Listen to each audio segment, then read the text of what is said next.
Oh, hamstring. Up. Sniper, take the other picture.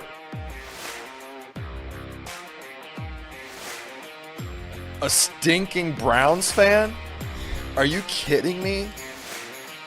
I don't care about no damn Raz score, Casey. Scam of the day, scam of the day, scam of the day. Welcome back to the Zebra Zillionaires. It was a tough one yesterday. Live from Chatterbox Sports Studios, it's Off the Bench with Tom Brenneman. Alrighty, good morning, and a pleasant good Thursday morning. We welcome each and every one of you to Off the Bench, presented by United Dairy Farmers. I'm Tom Brenneman. Thanks for being here. We come your way 10 to 12. That's Monday through Friday. You can join us on YouTube. That's the Chatterbox Sports page. If you'd prefer to join us in podcast form, by all means, just search Off the Bench with Tom Brenneman, and you're dialed in. We'll get to the fellas here in a second. The Reds will enjoy one more day off today for the All-Star break before starting the second half of the season in full pennant mode. The second-place Brewers come to town for a three-game set of GABP tomorrow night. Pitching matchups for the weekend have been announced. Graham Ashcraft in the first game against Corbin Burns. Andrew Abbott against Freddie Peralta on Saturday. Then Ben Lively opposes Adrian Hauser on Sunday.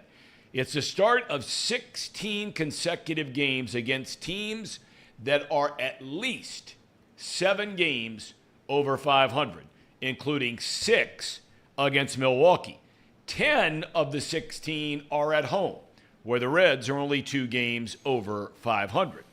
The weekend is Hall of Fame weekend for the Reds. Danny Graves will be inducted along with Bronson Arroyo and Gabe Paul. Danny will join us at 10:30 to talk about his career as the team's all-time saves leader. The All-Star Game continues to be not watch TV. For the second consecutive year, the game received record low viewership. It was 7% lower than last year. The decline means that the All-Star Game, the Home Run Derby, and the Major League Draft saw year-over-year serious declines. What does that mean for the game nationally? Other baseball news internationally. The Dodgers and the Padres will play Major League Baseball's first regular season games in Seoul, South Korea. That'll be to start next year, the third week of March. MLB is now set to play 3 international series in 2024. Astros and Rockies will meet in Mexico City. The Mets and Phillies headed to London. Casey, your guys, FC Cincinnati, they fell behind 1-0 in New York last night, scored a goal late, then found the net in something called stoppage play for a 2-1 win. FCC improves to 14-2-6 on the year. That's best in the MLS. They return home Saturday, and this is going to be a good game. They host a very good Nashville team who sports the third best record in the league. The U.S. men's national team lost to Panama on penalty kicks in the semifinal round of the Gold Cup last night. The Kansas City Chiefs added to their brilliant 2023. And that was at the ESPY Awards. They were honored as the best team in all of sports for last year, and Patrick Mahomes named the best player in all of sports. Mahomes has led the Chiefs to 3 Super Bowls, winning 2 in the last 5 years. A couple of other notes from the ESPYs. LeBron James officially announced at the awards show that he was indeed returning for a 21st season. He will become only the 6th player, and this will be a little quiz. We're going to shoot back later. Don't look it up. He'll only be the 6th player ever to play at least 21 years in the NBA. And legendary broadcaster Dick Vitale announced last night that he has vocal cord cancer. He will begin 6 weeks of radiation to treat it, and he's planning on being back for the start of college basketball come November. 84 years young is Vitale. He's a Hall of Famer. He has been with ESPN since it launched in 1979. And he called the first ever basketball game on ESPN. Certainly our prayers are with Dick Vitale. Casey, can you explain to me, and I'm not going to spend a lot of time on this, you're sporting your FC Cincinnati t-shirt. It's the only reason we're even talking about it. Can you explain to me how a sport exists where there's a time clock? And how you're watching the game and you see it's 4 minutes. It's 2 minutes. It's a minute to go. It's a tie game. You're down a goal. And then all of a sudden it ends, and you're like, wait a minute, fellas. We got 5 more minutes. Maybe. Yeah. I mean, can't somebody push a button to just stop the clock instead of asking people to just, keep track of how long a guy was laying there on the field after flopping or whatever it might be, right? because Why can't they just do it in a normal fashion? Is that too much to ask? Because the stoppage time isn't reflective completely of all the stoppage that happens within a soccer game. It's I don't want to say it's like an opinion that the refs have. an estimation. It's an estimation, right? It's if they stopped every time someone got fouled, we would have a 3-hour game instead of a 90-minute game. So that's why they do it the way that they do it, is because they want to technically give them the fair allotted amount of time to play a soccer game, but they don't do it fairly, I guess. But Everett asked a great question. What happens if there's stoppage in the stoppage? They add to it. So they add on to the additional time? Yes, but it's sort of arbitrary because there's not more time on it. Because they don't add more time physically to. They don't do it literally. The referee just They lets just you keep continue playing. to make guesses. The referee just kind of lets you play for another 2 minutes. This is what Mouse Cop is on a roll here today. He says this extra time is not a hard concept to understand. Nobody is suggesting, Mouse Cop, it's a hard concept to understand. And he says the soccer hate is tired. This isn't soccer hate. Who was it that added? Said they are actually looking into doing away with this in soccer. I don't know if it's true or not. Joey Horn says stoppage play is idiotic and that fans always complain about it. Yeah, it's... So, Mouse Cop, come on. Go ahead. Yeah, I'm not exactly a fan of stoppage time either. But listen, here's the thing. Soccer has not really changed a whole lot.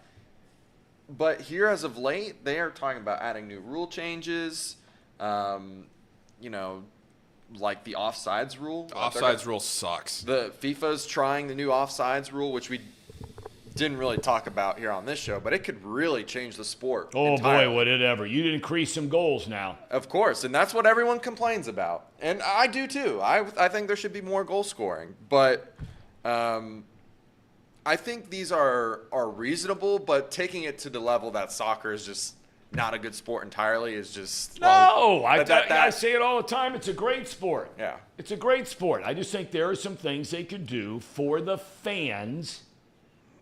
And the stoppage thing is, I think that's a legitimate concern. When you're sitting there watching a game, you really don't know how much time is left in the game. Because, look, I haven't been to TQL, right? Yeah. But, It's there's not like some clock up there that tells you how much time is left in the game, and then next to it is how much time is going to be added in stoppage play, right? No. You don't have that up there? It's much worse at TQL because they don't even show you the stoppage time. It just ends at 90 minutes, and then they announce what the time is. Then you gotta remember it. You just got to remember it. And there's no clock that tells you, 7 minutes, and it doesn't count down from 7 minutes. There's no clock to even look at for the extra time. So that's why it gets even more hate, because some of these stadiums don't even show the extra time. Well, that's what I mean. I'm talking about, I'm just talking about so fans truly know. When you go to a baseball game, you're going to play at least 8.5, if not 9 innings. When you go to a basketball game, that each quarter is going to be a certain amount of time, and when that time expires, if you go to overtime, you don't know how much time is on the clock. Football, same deal. I just don't understand why you can't, why you can't figure that out. All right, anyway. Tom, in other sports headlines that we probably are not going to spend too much time on, but I've seen multiple people bring it up in the chat. USA basketball beat Germany yesterday, but it was really the USA Kentucky Wildcats. Kentucky's on an international tour. Big Blue. Yeah. Blue. Cal coaching that team? Cal, and I got to say, Cal. I'll give it to Cal. I give it up to Cal. I've been really hard on Cal in the last year or two, especially last year where he just has this exorbitant amount of talent, and it looks like he's not doing a whole lot to coach him. They were shooting threes yesterday. Brian B. points out in the chat, DJ Wagner looked really good yesterday. And, Germany's not – the team that Germany ran out there was not very good. Like, Matt Jones from Kentucky Sports Radio, I think it was who it was, compared him to like a 14 seed in NCAA tournament. Okay. So we're not talking about a good team. We're talking about a mid-major that kind of gives you a little run and you get some action in the summer. But, yeah, U.S. beats Germany. That's a headline I figured you'd care about. Brian B. says – or Fred, I'm sorry, says Kentucky is America's team. They were last night, at least. I mean, the Reds are saying they're America's team, right? UK's right down the road. Why can't they be America's team? Sure. I mean, come on. They had USA written across their jerseys, right? They were literally America's team last night. Yeah, the Reds aren't going to be wearing USA across their jerseys. So, I mean, if we're just basing it on what's on your jersey, then Kentucky is America's team. Do you feel that way, Jacob, when they come rolling into Tuscaloosa to play football or basketball? No, I do basketball not. especially. Yeah, basketball especially. We actually go to Lexington for football this year, so I'm excited to see Kroger Field for the first time. I hear that's a cool I've heard place. Very good things. I've heard that's a really cool place to watch a game. It's a fun field. Yeah. Ellie, you go to much college football or no? UC, college football, not a ton, but UC basketball, I go to a ton. So I do enjoy a good UC basketball. Wes Miller, baby. Wes Wooden. What? Wes Wooden. Now, why would you say that? That's what they call him. No, that's not what they call him. Nobody calls him. Hop on the internet streets. Him that is coming from a Xavier. Hop on the internet streets. That's what many people are saying. That's right. That's that world of hate. That's what many people are saying. That's Xavier so fans much are hate saying. from a guy who's never seen a Final Four. I compared him to the greatest coach of all time. So much hate. Paul, has your coach ever been on the show? Here's all I know. You took the words right out of my mouth, Jacob. All I know is Wes Wooden to coach you, to borrow your phrase. He's a friend of the program. Yeah. That's all I know. That's all I know. He is. As is, golly day. How am I drawing a blank? Coach Horn. Darren Horn. Of course. Another friend of the program. We love So we have, Darren. let's see, last year you had 3 big-time college basketball teams in town. You had UC, you had Xavier, and you had Northern Kentucky. Okay, what do 2 of those have in common? 2 of them have very kind head coaches that were willing to come on this program. Friends of the program. Friends of the program. Yep. Okay, all right, okay. All right, fellas, here we go with the Redlegs. And we got Danny Graves coming up shortly. Really excited for this guy. I had never read this article, and I asked him if it was okay if we talked about it today. Danny Graves came in a few years ago, I think back in 2019, and did some games on radio with my dad. And so we were traveling together, and it's the first time I'd ever been around him because I wasn't working for the Reds during his entire playing career. I was already, with a Cub, or by the time he came up in Arizona. But there was an article written by Bobby Nightingale Jr. in 2019 when Danny was traveling with the Reds and doing some of those games on the radio, as I mentioned, about all of the battles that he faced from a personal standpoint. I had no idea. I don't know how I missed that article in 2019 about the alcohol abuse, drug abuse, depression, and that was right after signing a 3-year, $17 million contract. Went through a divorce, and just completely spiraled out of control, all the way down to a story, which we'll let him tell later, where he found himself literally walking out of a party in New Jersey where he's pitching independent league ball. And he went outside and just laid down right off the street in front of this apartment. And he had to get a teammate to carry him home. And it's amazing. But he's being honored this weekend for what he did on the mound. He's the all-time saves leader for the Reds. And so we will visit with Danny Graves and talk about this weekend. It's going to be a big weekend. We got Bronson Arroyo tomorrow. I think everybody feels like, and who would have thunk it, guys, that they're tired of waiting around for the Reds to start playing again. They're ready to go starting tomorrow night. Yeah. And we have Monday night, our big Chatterbox Sports night.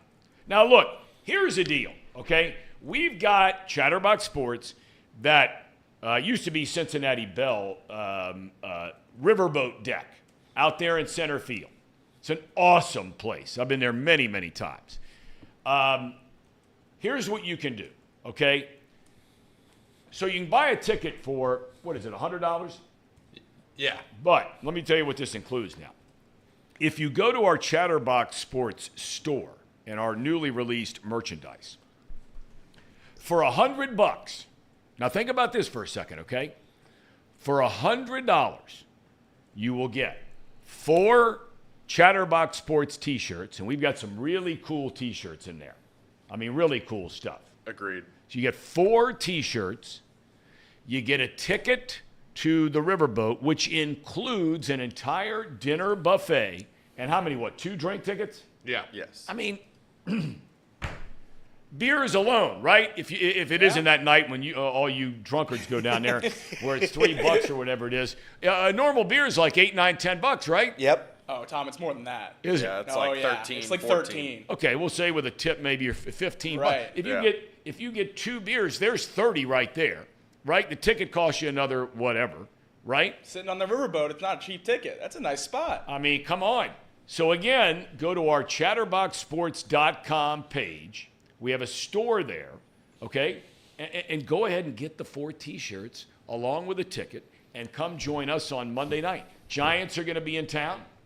Yeah, you can buy the ticket for $100, but you might as well get the 4 shirts with it. I mean, somebody asked, can I just buy the ticket? But the ticket's $100, 4 shirts plus the ticket for free is $100. So you might as well get some Chatterbox Sports merch. Absolutely.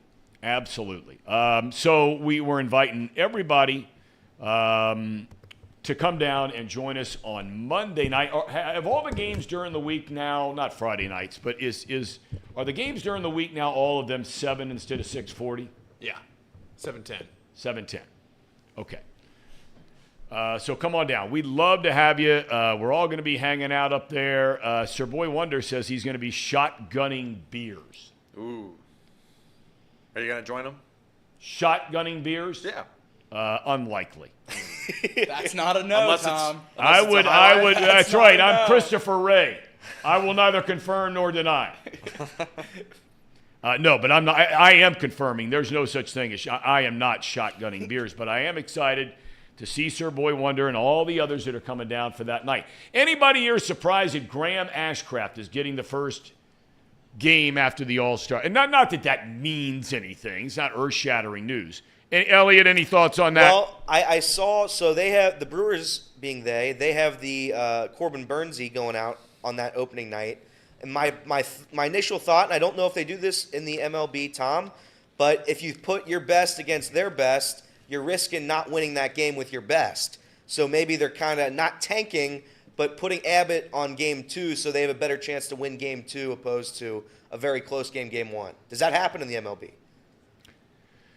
Because that's what I was thinking. I was thinking David Bell maybe using some mind tricks there, where we maybe have a less pitcher facing their best as a way to maybe give Abbott a better chance to win game 2. I don't know. I mean, I don't know. I'm sure there are many things that are playing into this. Look, as great as Abbott has been, his most recent start was not a good one against this very same team. Gave up 6 runs, the most he's allowed. Got his first loss. And Ashcraft, the last 2 games, has been really good. Yeah, he's looked great. He's looked back to that. I mean, the first month of the season, he was one of the best pitchers in the whole National League. So if he can get back to right around there, then we're sitting real pretty. I mean, We're talking about adding a pitcher at the deadline. Getting what Graham Ashcraft used to be right around now would be a massive boost to this team. It's also interesting that there must be something to it, and we'd have to look up the splits here.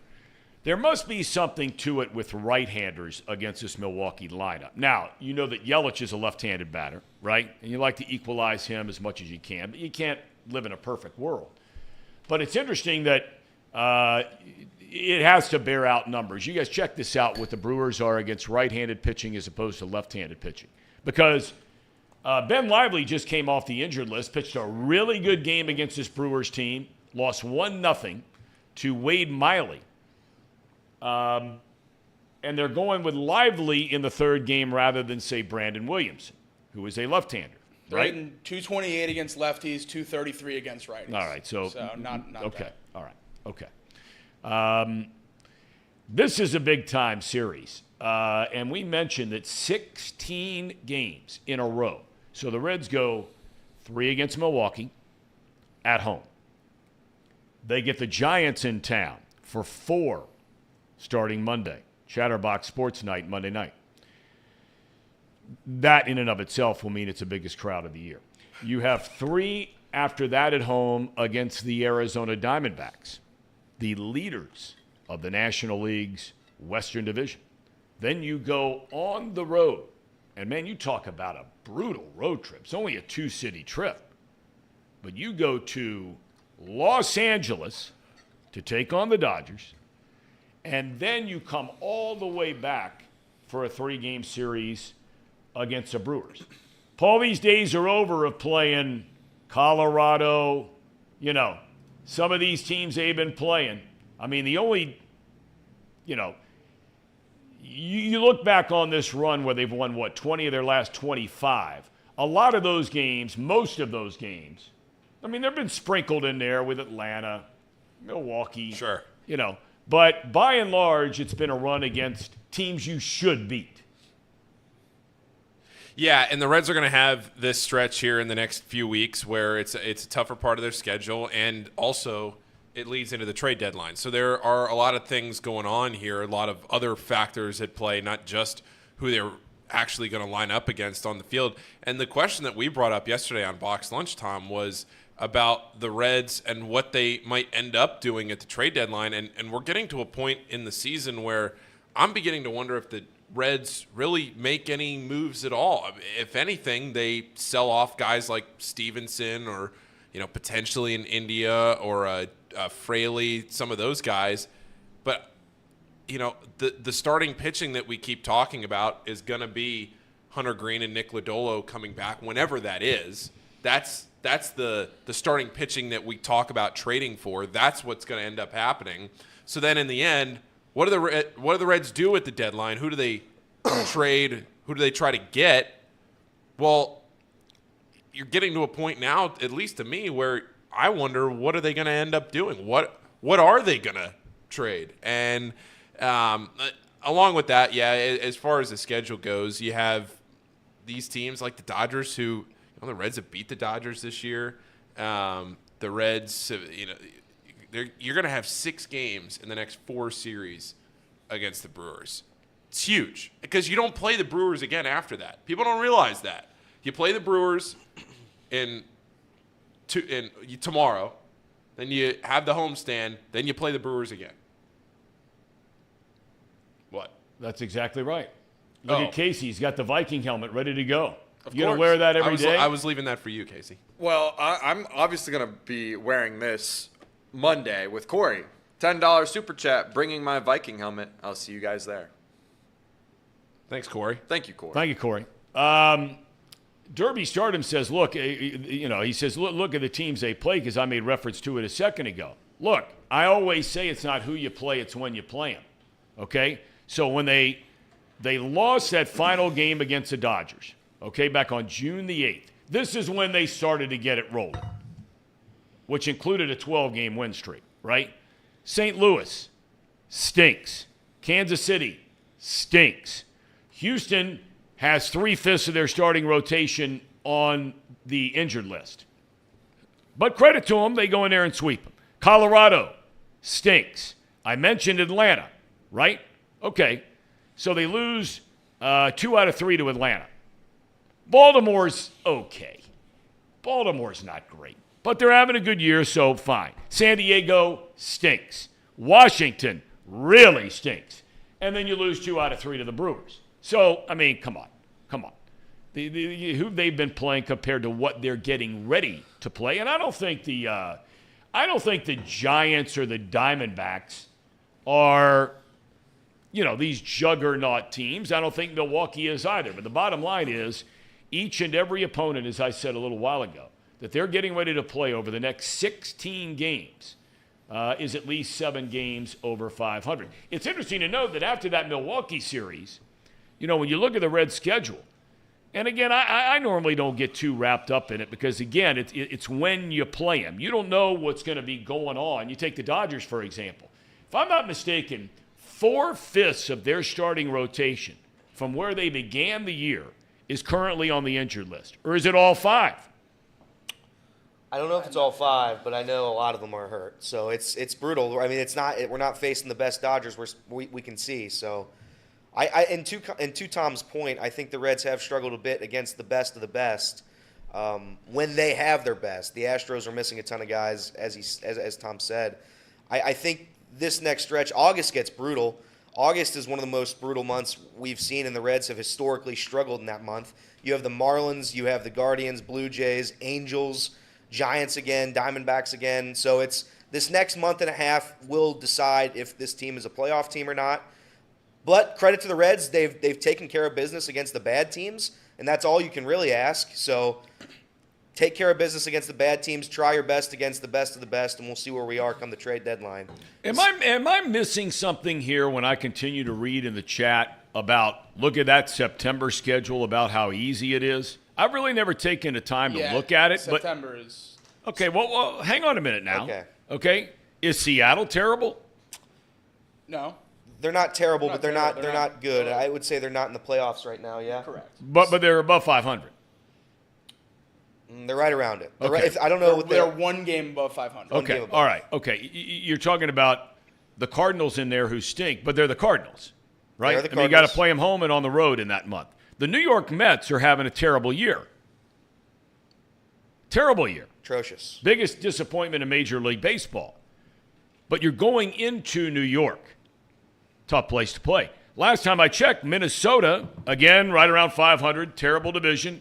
But they're not a terrible team. They're not terrible. Not terrible. They're not Nationals terrible. They're not Colorado terrible, right? So Cleveland, got them again in September. I mean, look, there are better teams you could be playing. That's for sure. But I'm not getting wrapped up in that conversation about terrible teams in September. Because, again, you don't know what the makeup of that team is going to look like by the time you play them. I mean, it's conceivable that a team like Minnesota, they could go out and swing a deal to try and win that division. Yep. They're a pretty ballsy team when it comes to stuff like that. They like trying to make stuff happen. But we'll see. I mean, first and foremost, you got the Brewers starting tomorrow night. Place is going to be packed, I'm sure, over the weekend, or at least I would suspect it'll be packed over the weekend. Understand the weather's supposed to be really good. Only a small chance of rain on Saturday. You got the Reds Hall of Fame weekend. And let me say, before Danny Graves comes on here in a couple of minutes, look, you can say whatever you want about Reds ownership and the product, how much they value the fans, whatever it might be. But I will tell you one thing. When it comes to the big events for the Reds, they do a phenomenal job. And they ask everybody in the offices, all hands on deck. Doesn't matter whether you work in accounting, in marketing, in sales, whatever it might be. All hands on deck for weekends like this weekend, the Hall of Fame weekend. I don't know how much extra cash anybody has floating around, so I'm not going to tell you how to spend your money. I don't want you telling me how to spend my money. But I will tell you this. The coolest event the Reds have, and they do it every other year, is when they have their Hall of Fame induction. They used to do it downtown at the Duke Energy Center. I'm sure that's probably where they still do it. It's where Reds Fest is. Is it still called that, Duke Energy Center? I believe so. Okay. Yeah. All right. I'm telling you, if you're a Reds fan, to go to that thing, and just about all of them come back for it. just about all the Reds Hall of Famers, they all come back, and they've got these red jackets, and they get introduced, and they come walking in, whether it's Eric Davis or, Barry Larkin, going all the way back to Jim Maloney, Jack Billingham. I mean, you name it. Now, Sean Casey, unfortunately, won't be able to come this year because he's a new hitting coach for the Yankees. But just, it is an unbelievable event to go to. And so they got a lot of stuff going on. If you're going down to the ballpark, my understanding is there are designated times for different Reds Hall of Famers to meet and greet fans in the Reds Hall of Fame, right? Yep. They got all that going on all weekend, right? Correct. And then before the game on Saturday is when they do, for those in the ballpark, they introduce and quote-unquote induct the current class. And I think each of them speaks up there, right? I think so. That's how they've done it in the past. Yeah. It's really cool. I mean, it is extraordinarily well done. Okay, we're waiting on Danny Graves. Any word from him yet? We're checking in with him. Trying to talk to him right now. Okay, really excited about having Danny. He's just such a great dude. He's been doing a lot of college baseball these days in the ACC, calling college baseball virtually every single day down there. And he got a firsthand look of the kid who was drafted number 1 by the Reds a couple of days ago. Check out Danny Graves. There he is, man. How you doing, Danny? Hey, what's happening? Man, so I was sitting here listening to you talk, and I'm like, hey, Tom, I'm here. Obviously, you didn't hear me then. I didn't hear. Where are you, man? You look like you're somewhere pretty sweet. So I'm in Chicago at the United Center doing shows for Stadium. So we got our production meeting as soon as I get done with this, and it is pretty sweet here. I love Chicago. I love Chicago. I know you love Chicago too. It's a great city. Great town. All right, listen. You're going into the Reds Hall of Fame. You hear guys a lot of times say it really hasn't hit me yet. You're generally a guy who just kind of tells it like it is. You're not afraid to wear your emotions on your sleeve. How are you feeling about this weekend? It's like you said, I don't really know that it's hit me all the way yet. Obviously, I know it's happening because I'm trying to get my speech going, and it's driving me crazy. It's keeping me up at night, Tom. I don't know what I'm like. This is one of those times that I don't know what to say, believe it or not. And you know me, I usually know what to say, but this is one of those that, like, I just don't want to leave anybody out. I want most of my speech to just be thanking the people that helped me achieve this goal. And it's a tremendous honor. And, like I said, I was hearing you talking about this whole procedure and the whole Hall of Fame thing. They put on a good show, man. And I'm just looking forward to being able to actually have that same jacket as some of these other dudes. Like, that's what's going to be crazy, that I'm going to have the same jacket as Johnny Bench and Pete Rose and, everybody on the Big Red Machine. Like, it doesn't make sense to me. Well, hey, look, you went out you and I were talking on the phone the other day. I mean, you went out and earned it, Danny. I mean, the oldest franchise in the history of Major League Baseball, and you have more saves than anybody. To kind of turn back the clock, when you were in college at the University of Miami of Florida, and by the way, you finished your degree there, didn't you? Oh, my gosh, that's funny you say that. In a few weeks, I will. Yeah. Yeah. Congratulations on that. I know that's got to mean a lot to you. So much. And that's another thing I've been doing this week, trying to get my assignments done along with my speech. It's crazy, but that's huge to me. And I know, like, my mom doesn't know it's going to happen this in a few weeks. So I'm going to surprise her with it when it does. And she's going to lose it, man. I think she's going to be more excited about a degree than me going into the Hall of Fame. I want to talk about your mom for a minute, because your mom and dad met during the Vietnam War. Your dad was over there, serviceman. Your mom is from Vietnam. You were born there. And your family had to get out of there before the fall of Saigon and all that kind of thing, and you come to the United States. Now, if I remember right, you were only about 5-6 years old. But, I mean, wow, what a shock leaving Vietnam and coming to the U.S. Yeah, so I wasn't that old yet. I was 14 months old. Okay, I'm sorry. Okay. Yeah, so my brother was 3, so he kind of not really remembered it, but he was aware of what was happening. But I think the way that you just talked about how we got out of there. Nobody's ever mentioned it like that. And I tried to tell them we had to get out. The fall of Saigon was about to happen, and they told the soldiers, you and your families need to get out now, or else you're going to be stuck here. And who knows what would have happened being stuck there. So we got out right before the fall of Saigon, thankfully, and then here we are. So I'm so proud of my dad and what he did for this country, and proud that my mom and me and my brother were able to come over. You come over and you go to Braden, Florida, if I'm not mistaken, and that's where you grow up, and you're a big star pitcher. You commit to the University of Miami of Florida. You're the big star. I mean, you're arguably the best college pitcher there is. You're drafted by Cleveland, but during the College World Series, you blow an ACL. Talk about bad luck. You had to be going, are you kidding me? Were you worried about even getting signed after that happened?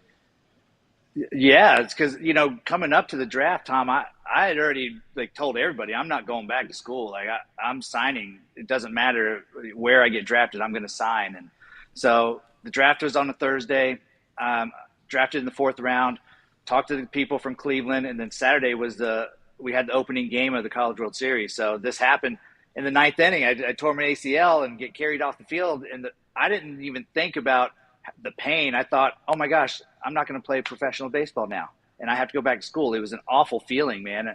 And just thankfully, Cleveland, their front office at that time was just tremendous. Mark Shapiro, who is now the president of the Toronto Blue Jays, was the minor league director there. And, I talked to all those guys, and they said, listen, we know that these surgeries, the ACL surgery, is something that you can come back from.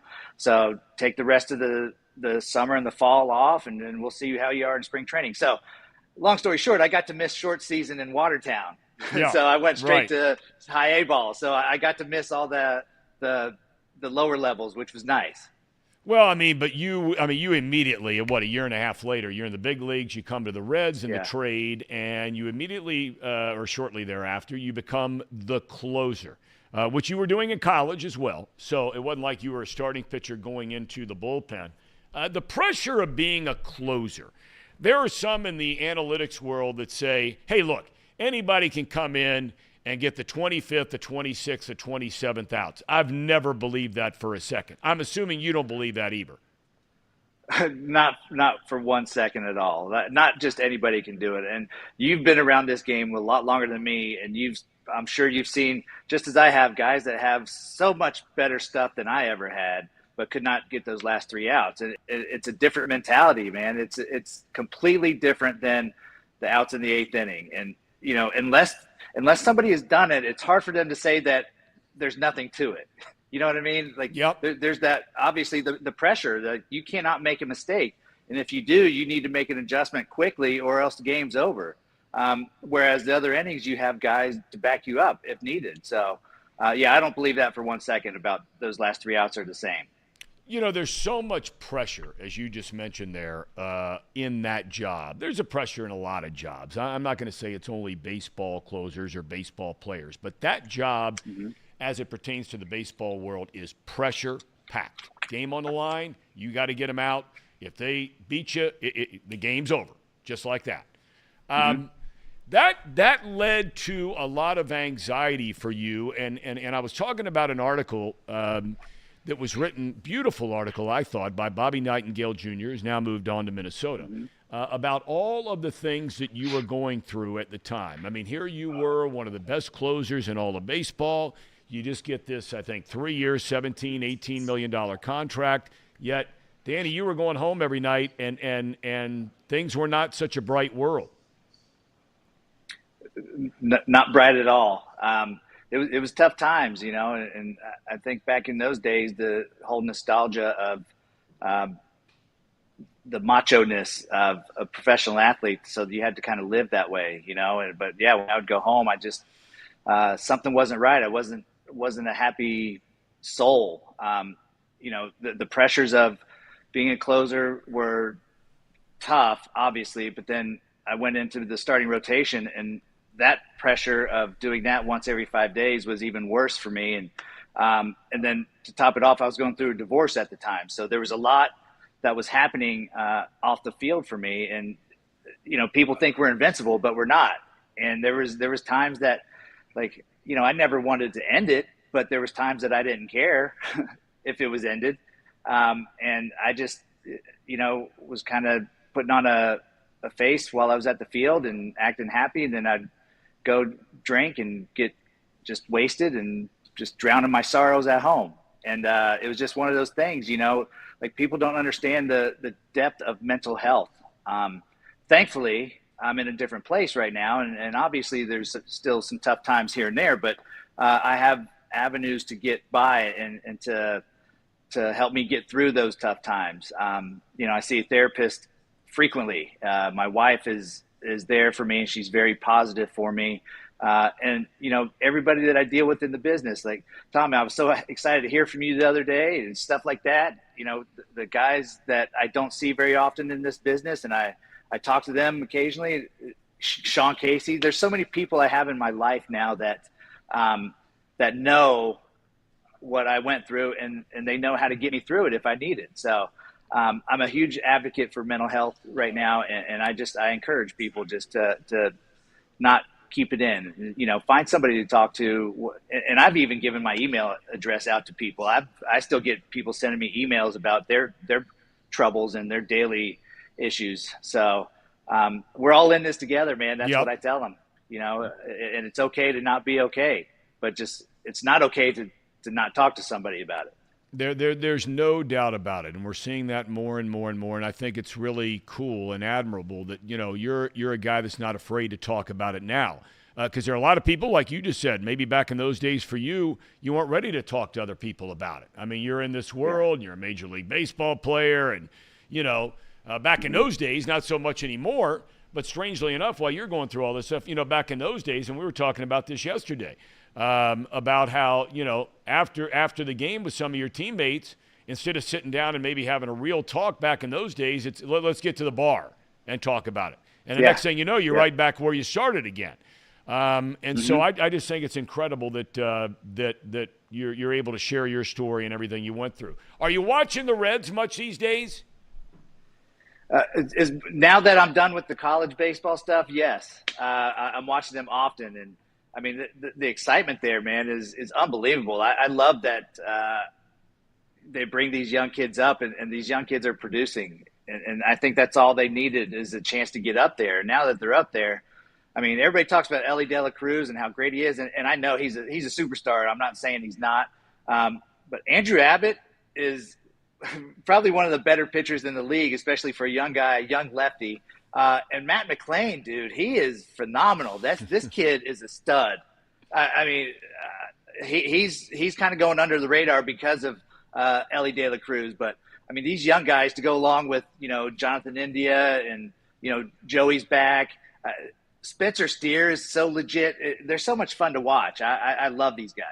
Let me ask you this, and we've asked a number of different guys who played in the big leagues, and there were some comments made over the weekend by a couple of the Brewers players when the Reds were playing them, Christian Yelich specifically, talking about what it's like to be on a team. This time last year, and you follow the game very closely, this time last year the Brewers were in first place in the division, and they traded Josh Hader at the deadline, best closer in the league, right? And how he said it just defeated the clubhouse, and you just traded this guy away. I'm curious, Danny, inside of a clubhouse now as a player, would there be much talk about, hey man, if we just go get a guy, or if we just go get another starting pitcher, we can win this thing? Does that kind of thing go on in the clubhouse? Yeah. Yeah. I mean, I'm not saying that the whole team is talking about it, but there's a group of guys that are saying, man, if we just get this piece, if they can just, trade for somebody to get us this kind of help, it's always talked about. At least that's how it was when I was playing. I don't know what they talk about these days. They got so many other things, the analytics and their phones, and we didn't have phones then. So, I mean, we talked about baseball, and that's, we talked about our needs and what we wanted. And I remember that 99 team, we were begging each other, like, how do we get them to get another starter? What can we do to talk them in and get another starter? Well, then they ended up getting Juan Guzman, who helped us the rest of the year. So I would say they need to be talking about stuff. like this. This, obviously they're young and they don't really think they probably need any help. But in reality, every team could use help. I don't care if you're the best team in baseball. Every team can use some extra help. Every team can use extra arms in the bullpen or extra starters. So I would hope that these guys are talking about that, because they need to realize how good they are and the chances that they have, especially with this division that isn't as tough as it usually is. Mm-hmm. When you talk about that 99 team, and my dad was on with me yesterday, who you and my dad are tight. I mean, you guys are good buddies. Mm-hmm. That 99 team, I asked him if this year's team reminds him of that team, because my dad has frequently said his favorite all-time team with the Reds was that 99 team. Just a camaraderie, and it was a fun club. You guys liked each other. He made the point yesterday, the 99 team was a more veteran team than this version of the Reds. Mm-hmm. But do you see similarities in the two teams, or is that kind of a stretch? No, I totally see the similarities. I think the only thing that's different is the veterans that you mentioned, the experience. This is a bunch of young guys out there that are gelling inside the clubhouse, so you can see what they're doing on the field. Like, the camaraderie is there. And these are guys that actually look like they like each other. And let's be honest, right? Every year you go out and play this game, there's going to be a few bad eggs on your team that you just don't get along with. But this team doesn't seem that way. And that 99 team wasn't either. There was guys on that team that you just loved being around, and you couldn't wait to get to the field to be with them. So also that 99 team, Tom, when the walk-off home runs and the bounce at home plate, like, people don't believe this, but we kind of invented that bounce at home plate. Nobody was doing that before. We started doing it, and people are still doing it now. And you see that this team with the Reds are doing some phenomenal things. It's the excitement. It's the true, this is genuine how they're reacting. Their emotions are coming out, and it's so fun to see, man. Oh, it really, they have been incredibly fun to watch. There's no debate about that. So these days, you're obviously still doing some stuff. We loved having you doing the radio. Mm-hmm. I still think that there should be a team, and going to be a team out there that says, hey, I've listened to this guy a lot, and we got to hire this guy to be a regular part of our broadcast crew, because you did, and I'm not saying it because you're here. My dad felt and still feels the same way. But you're getting a chance to do it at the college level now, right? Yeah. So most of the stuff I do at the college level is through the studio. I do call some games on TV, but not quite as much. But I love doing the stuff with the Reds, man. Your dad taught me so much just in those few years that I was doing it. And, man, it was heartbroken that I didn't get to do it anymore. So, and I understand this is business, people come and go, but I absolutely loved doing it. And I felt like I was getting a little bit better. So it's just unfortunate that I couldn't do it with the Reds anymore. But like I said, that's the business. And I'm thankful that other people are giving me opportunities to keep talking about baseball, because I'm sure my wife doesn't want to hear it every day, me talking about baseball. Where are you and your family living now, Danny? San Antonio. Yeah. Okay. All right. You like it down there in Texas? Yep. I do. Yeah. It's hot, but it's a different hot. There's other places in Texas that are more humid, but San Antonio, I love it, man. It's great down there. Well, Danny, we're just so excited for you. We're so happy for you. And man, enjoy every second of this weekend. I think you're going to be blown away at what this weekend is like. So, man, thanks for your time. I know you got other things to do, but good luck and have a good time, and thanks for coming on today. Hey, man, Tom, anytime. Thanks for reaching out, man. It was so good to hear from you. All right, all the best, Danny. God bless you, buddy. Thank you. You too, man. Danny Graves, kind enough to join us. He's a busy man. He's got stuff going on up there in Chicago. I can't tell you. I didn't want to get into it with him because I had read about it in the article, and I just didn't think that today was the time or the place to do any of that. Many people remember the situation that happened in the dugout, right, with Danny Graves, and a fan leans over and used a slur against Danny Graves for his Vietnamese background. He was caught on camera flipping the guy off, going off, verbally on this one fan.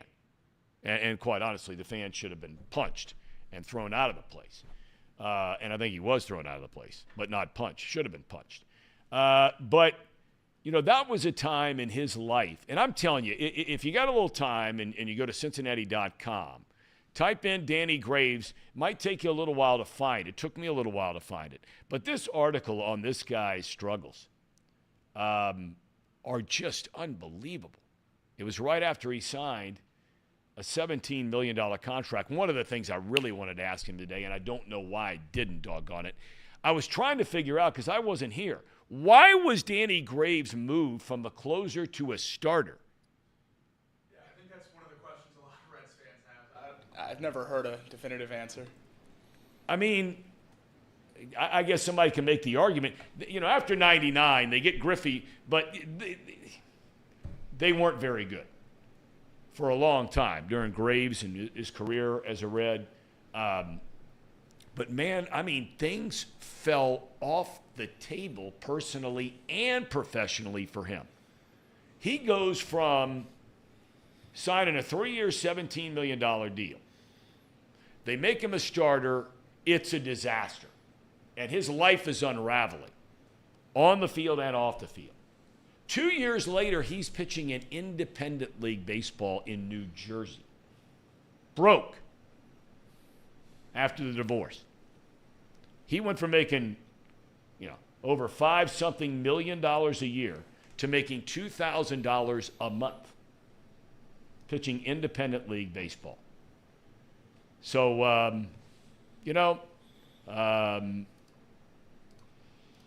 wish the guy well. We really wish the guy well. So, anyway, Ham and Eggers, let's take it away. And we're back in a minute. Ham and Eggers, stand tall. It's that time of the show, the Ham and Eggers. These guys are great. Trust me, I would know. I introduce all the best segments. All right, we talked about the Bengals a little bit here today, so we'll call it the Bengals Report, and it's brought to you by Encore Technologies. Encore Technologies provides IT solutions for a data-centered world with a suite of services from mobile computing to desktop to data center, supporting both centralized and work-from-home computing models to improve Productivity. Whoa! No. That's wrong! Wrong. Efficiency and productivity. Come on, Elliot. I got one of them right. That's because I set them up different today. Well, that's wrong. I'm just keeping you on your toes. Hey, Elliot, what does Encore Technologies support? I don't know. IT solutions? Yeah, for a data-centered world. They have a suite of services, from mobile computing to desktop to data center.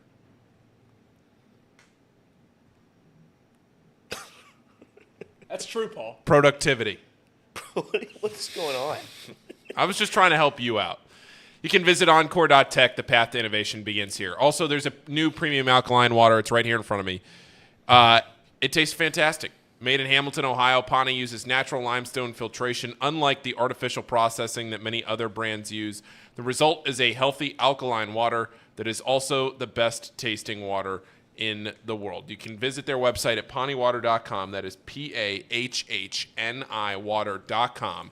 PAHHNI water.com to see where you can buy it. Hey, Elliot, where can you buy Pawnee water? Where can I buy it? Yeah, thanks for listening. I don't know. You were reading the ad. Elliot, you can buy that at PAHHNIwater.com. Look, I don't know what Paul's doing trying to quiz me today. I listen, man, you were reading the ad. If you had listened to quite literally the last sentence I said, you could have heard that you could buy it at PAHHNIwater.com. We literally have a bottle right there if you didn't know how to spell it either. Elliot, that's PAHHNIwater.com. This is tough. I was just reading the chat. Sorry, while you were doing your job. That's my bad. Sorry. This is tough. I mean, this is just a tough look from Big League Paul. Do you like Pawnee water? Huh? Do you like Pawnee water? I love it, Paul. Okay, he loves good. getting wet. He does love getting wet. Pawnee. Pawnee water is also the official sponsor of Elliot Rearing, the zebra, as they say. Listen, I've only been here a month. Once I memorize all these great sponsorships, which they are great, then I'll be able to play your little games, Paul. Elliot, I would like to ask you a question. What, Because Paul? we don't give them a lot of verbal pub on this show. Yeah. On Off the Bench. We do on all of our other shows, especially not too picky since it's a gambling show. Elliot, what is your favorite sports betting website? Betfred. It's the greatest sports book in the history of the world. Did I get that one right, Paul? You did. And it's also unofficially the... Paul, here's a little quiz for you. Okay. Paul, here's a little quiz for you. All right, I'm listening. You said that twice. How many Final Fours does Xavier have, Paul? Well, what does that have to do with Betfred? It doesn't have anything to do with it. But we're just quizzing Now you're each just other. lashing out. This is sad. Well, yeah, but you're just this quizzing is sad. me. This is And I don't sad. mean, and I don't mean you to know ask what this that is? This because is I know sad. Mouse Cop's a Xavier fan This in here. is sad and I don't because want to come on my guy. all you did was lash out there. I asked you a simple question about a sponsor, and now you're lashing out. It's sad. It's really sad scenes. It's, you know. You could have gone with anything. Listen, You seep that low. I did. He's quizzing me on things. I was looking at the chat, trying to entertain I the understand. people. PAHHNIwater.com. Are we going back on it? What are we doing here? I'm just giving Pawnee Water. What the hell's going on? Well, I simply asked Elliot where he could purchase Pawnee Water. Right. As I read the sponsorship every day here on this show. Right. I Got read it right here. Got it right here. Yep, Pawnee Water, PAHHNIwater.com, and local gas stations, all the rest. I asked Elliot where you could buy it. I don't know if he didn't hear my question or what, but he just didn't have an answer. Well, for I me. was reading the chat, Tom. I was reading the chat because usually when Paul reads the ads, he does a great job. I come in here, I read the chat, see what the chat has to say, and during the middle of my reading, Paul asked me a question that I clearly did not hear because I was not paying attention to Paul as he does his job. So then he did it again, and then he's done it again, and he's just quizzing me. I don't know what's going on with Paul. I was just hoping for a little sponsorship out of you, I'm Elliot. bad at tests, Paul. I'm bad at them. You're a bad test taker? Bad test taker. I got a 24 on my ACT. That was a super score. That was 4 attempts, and you add them all up, and I still only got a 24. That was my first attempt. Was that Mormon Did you says hear that? What- Did what- you hear that what under did his breath? What did he say? I didn't say that. What did he say? What did he say? He said that was my first attempt. That was his first attempt? ACT scores around the room? Didn't we hear a story yesterday, Casey, about how you ran over a family of raccoons? And you're talking about bragging about tests? Huh, guy? You pushed a cow down the stairs, you broke its legs. That's what you did, Casey. Do that? Are you kidding me? Everybody's ganging up on me. I'm just going to start firing shots. Let me ask you a Zebra. question, Elliot. Let me Yeah. ask you a question. Where did the nickname the Zebra come from? So I was working with Mo Egger, my very good friend Mo Egger, and during the show I was wearing a zebra necklace. And I was what? A zebra necklace. What is a zebra necklace? So you know what? It's just a necklace with a zebra. Okay, little, so like all right. just a regular thing. I got it at the zoo a long time ago. And when when you work at 700 or iHeart, whatever, 1530, we're not in the same room, but we use like FaceTime so the producer can see the host. And Mo looked over and saw that I was wearing a zebra necklace. So ever since that day, he called me Zebra, and that has stuck since that day, about a year ago. So that's how it is. He just called me the Zebra out of the blue. So because there of a you zebra have it. necklace. There you have it. That's it. All right, I want to ask you guys to give me, for you, I want you to give me 2 things that you want to see happen for the Reds. It could be a trade. It could be bringing somebody up from the minor leagues. It could be changing the batting order, right? I think that's been a big thing for a lot of people about, this batting order thing. India, 3-hole, right? Yep. Friedel against left-handers dropped down to the 7th spot a lot of times, even though he hits left-handed pitching very, very well. It could be anything. Could be anything you want. 2 things you want to see in the next 17 days besides winning games, okay? And what would those 2 things be? Casey, I'm going to start with you. I was actually going to ask to go first because Good. I thought of 2 things that popped in my head Okay. immediately when you Good. said that. I want Elly De La Cruz to go above and beyond. Just be the number 1 batter, the number 1 Is he not that outfield- already? Infielder. I was about to say out. Well, he might be, but I want it to be like stamped. Like this guy, He's a Hall of top Famer. 3. Okay. No, not Hall of Fame. I just want him to be top 3 the rest of the year, right? Okay. And the second thing I want is for Dreamweaver to go undefeated for at least the month of July. That's right. 3 more Just wins. so we 3 can more keep- wins out of Dreamweaver in July. Just so we 2 can more, keep maybe. this. We're going to run that Dream again going. today before we get out of here. That is going to be the way we end every show from now on. Because it's that good. Do you know who sang that? You told me yesterday. My God, you got to be kidding me. I'm not going to know it today either. Gary Wright. Thank you. What Thank is you, it? Paul. Gary Wright. Well, maybe Wright. if you were listening, you would have heard what I said. Here we go again. I'm not going to get into this again. I'm not going to get into this again. I'm not going to do it. I'm not going to come at you, Paul. I'm not going to do it again. coming at you. I'm Yeah, just you simply, are. I'm Yeah, just, you are. No, I'm not. Paul, you are. I'm just simply asking the question. Some would argue you're bullying me. No. Bully let's not League go Paul. low. BLP, boy. Bully Let's League go. Paul. Let's not go low. Answer the question. You're next, Paul. Okay, Paul, you're next. All right. 2 things you want to see happen. I would like to see. Are you asking players specifically, or just anything out of the Reds? Anything out of the Reds. I would like to see the Reds win at least 3 games against the Brewers out of the 6, because that would mean that they've split against the Brewers. I think 3 out of 6 is fine with the way the Brewers have kind of bullied the Reds this season. Okay. So I'll take 3 out of 6 against that. Okay. And I would like to see. I'm trying to figure out how to word this. If it means that the Reds take 2 out of 3 in that second series, win 1 this weekend, and take 2 out of 3 the next time they play the Brewers, and maybe put a little pressure on them going to the deadline, that's fine. And second thing is, I'd like to see Graham Ashcraft continue what he did in his last 2 starts. Okay. Because his last 2 starts, he's looked much closer to what the Reds need him to be, and I think a lot of the success of the rest of the season is going to depend on dependable starting pitching. And if they can get some of that out of Graham Ashcraft instead of what he was producing in May and June, that'll be good. Okay. All right. Jacob? Well, number 1, first and foremost, I would say get positive news on Hunter Green and Nick Lodolo. Fair. I don't think they're going to pitch before the trade deadline, at least not for the Reds, but I need some concrete good news on the 2 of them so we know where we stand when that time rolls around. And, I mean, Paul hit the nail on the head with splitting against the Brewers. I was going to say I want 4. I want 4 of the 6. I want to win this second half series, if you will, against the Brewers. I mean, they've had our number for what feels like 3-4 years now. Getting that monkey off our back and really taking the reins of the division is crucial. I want Jonathan India to come back to form here. He's struggled mightily the past month and a half, I'd say. He's been horrible.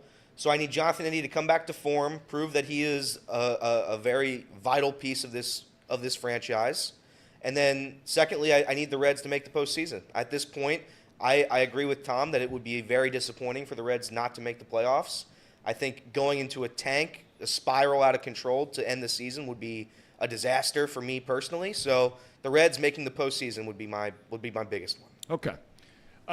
For me, look, I've been on the bandwagon all along about you got to make a deal because you just don't know. We were talking to my dad yesterday. This team is not the 1976 Cincinnati Reds. When that season ended in a 4-game sweep in the World Series, a best-of-5 3-game sweep in the League Championship Series, won 102 games in the regular season, nobody in their right mind would have believed that they would not make the playoffs the next year, that they wouldn't make the playoffs the next year. The next year, they'd get bounced in the LCS in 79. And then, as dark can get, thereafter, for a long time, until 1990. I take that back. Mid-'80s, they started to get better because they had all those young players come up. But even that group, okay, I mean, really, you put that group into perspective with the current crop, okay, of Eric Davis, Barry Larkin, Chris Sabo, Paul O'Neill. Now, he would get traded. Cal Daniels, Tom Browning, Norm Charlton, Rob Dibble. All of these guys were these young fleet of guys that came to the big leagues roughly at the same time. Managed by Pete, Lou comes in, win the World Series in 90. They did not make the playoffs again until 1995. And even then, you're reloading with now even a younger crop of players. Reggie Sanders, guys like that. So, I mean, would I like to bet if I were a betting man on the future of the Reds and making the playoffs? Absolutely, because of the talent. But right now, at the All-Star break, you have a lead in your division, a bad division. It's better than the American League Central, but it's not very good. You got to go out and make a deal. And if you got to trade some guys you don't want to trade, you know what? I mean, the fan base might kill you. I don't know. But you got to show the fans that you want to win, in my opinion. I think one of the knocks on this franchise and ownership is, and it's interesting because Paul Dehner Jr. crossing into the Bengals, he did that fan survey, right? And one of the questions that was asked, and then he stacked up those numbers from the same time going to 2020, the year Burrow gets here, right? And one of the questions that was asked was, do you feel like ownership values you as a fan?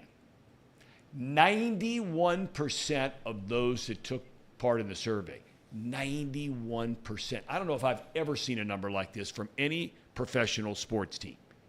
91% said, absolutely. I feel like the Bengals value me as a fan. Now, you could say, well, winning certainly took care of all that. And you'd probably be right. If you took that survey before this season started for the Reds franchise, it's probably safe to say that's a pretty low number, right? Yep. Pretty low number. Well, now all of a sudden, you got this feel-good story coming. You got all these young players coming, and now it's on ownership or the baseball people to decide, are we all in or are we going to just stay the course? Are we going to refrain from trading any of our young players? That's number one. You got to make a deal. Of course, the question then becomes is, who are you willing to trade? Are you willing to trade some of your big-time prospects that are down in the minor leagues? Do you consider trading some of the current major league players? You know, India's name always comes up. What about Tyler Stevenson? You look at his numbers so far this year, they are not good. Yeah. He has the third most at-bats on the team.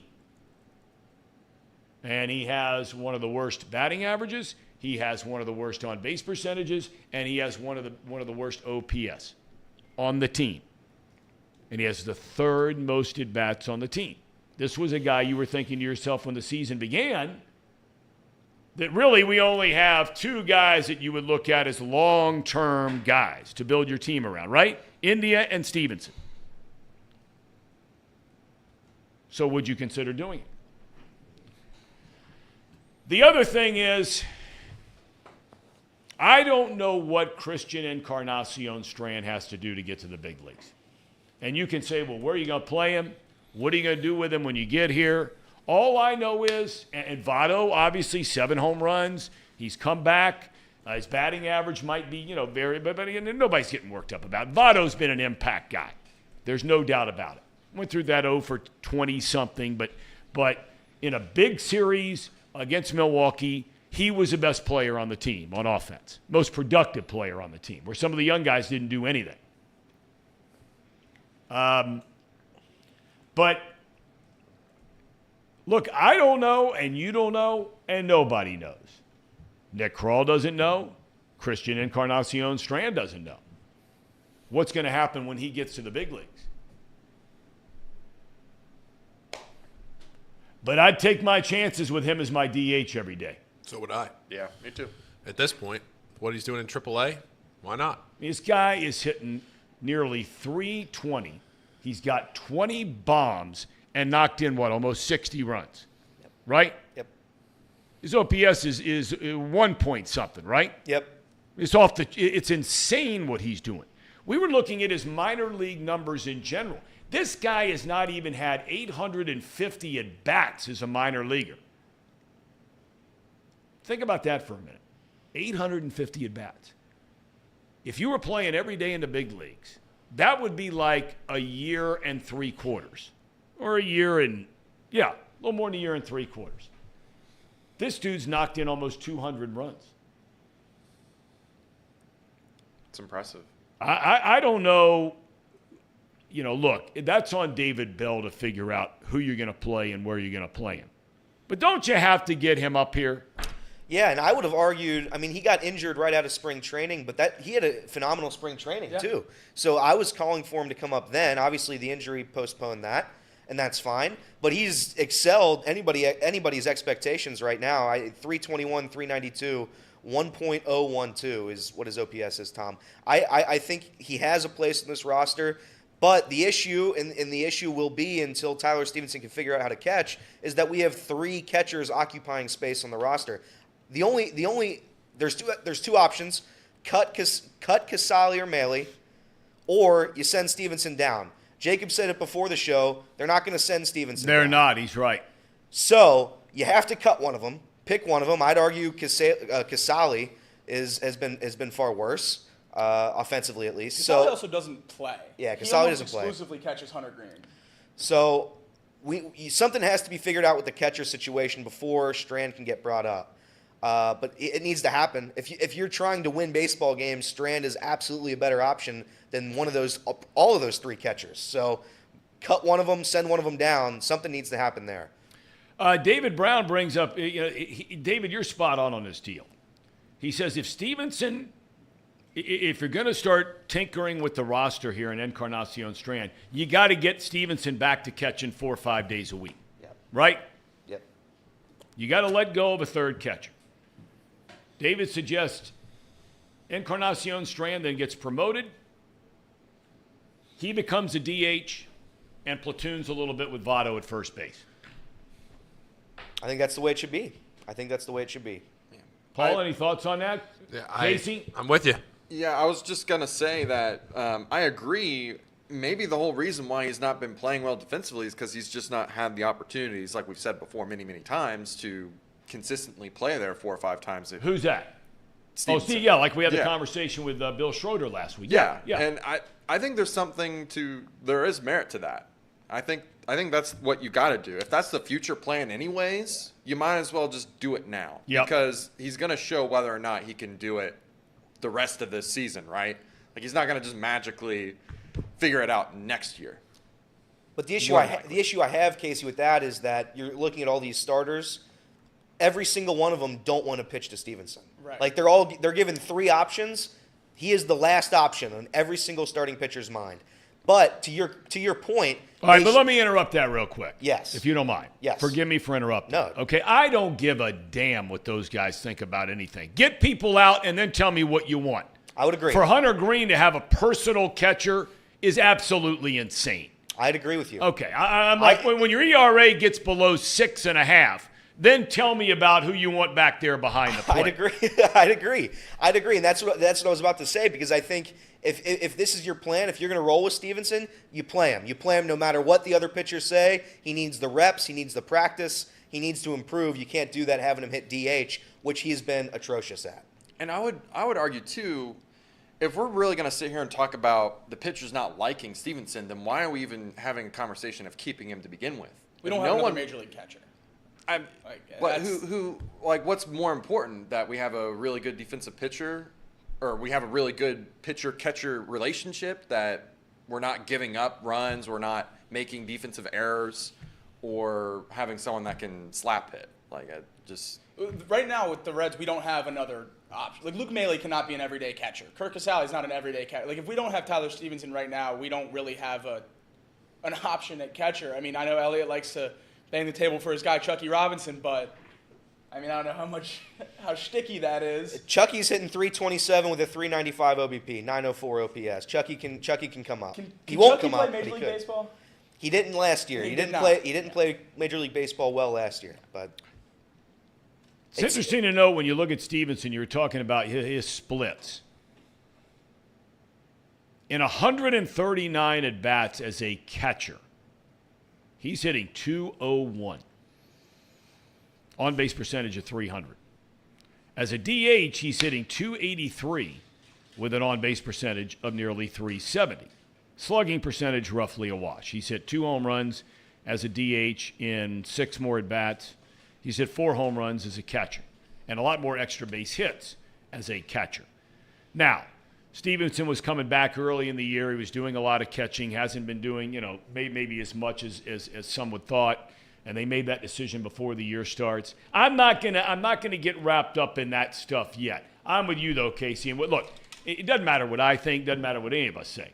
When Bill Schroeder comes on, who was a catcher in the big leagues for 10, 12, 14 years, and we ask him just the simple question that if you are a catcher and all of a sudden you're not doing that regularly anymore, what kind of effect could that have on you from an offensive standpoint, whether they're playing you at first base from time to time or being used as a DH from time to time? He said, without a doubt, he thinks it can have some kind of impact on you as a player. All right, lineup-wise.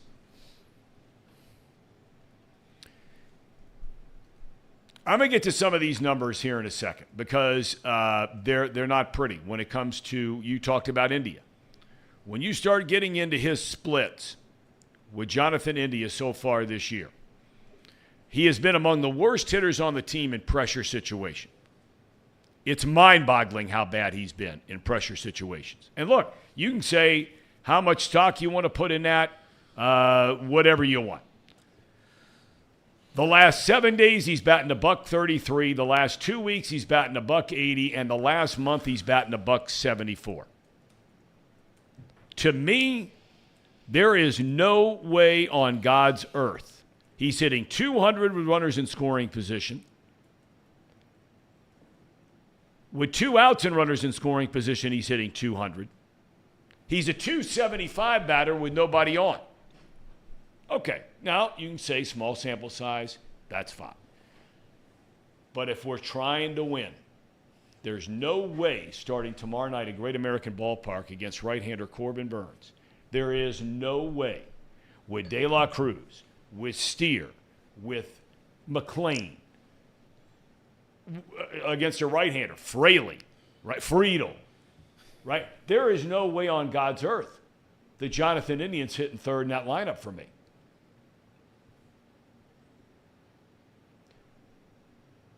Does a manager have to start managing a team differently now that you are where you are from what you've been doing so far this year?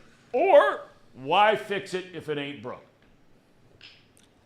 Well, I don't necessarily think you have to start managing differently in the sense that you have to do, like when you get to the playoffs and you start throwing a starting pitcher in the 6th inning out of the bullpen. I don't mean that. I mean navigating your lineup and personnel. Yeah. I don't think you do anything differently because you're in first place. I think you do things differently because it isn't working with Jonathan India in the 3-hole. So maybe you put him.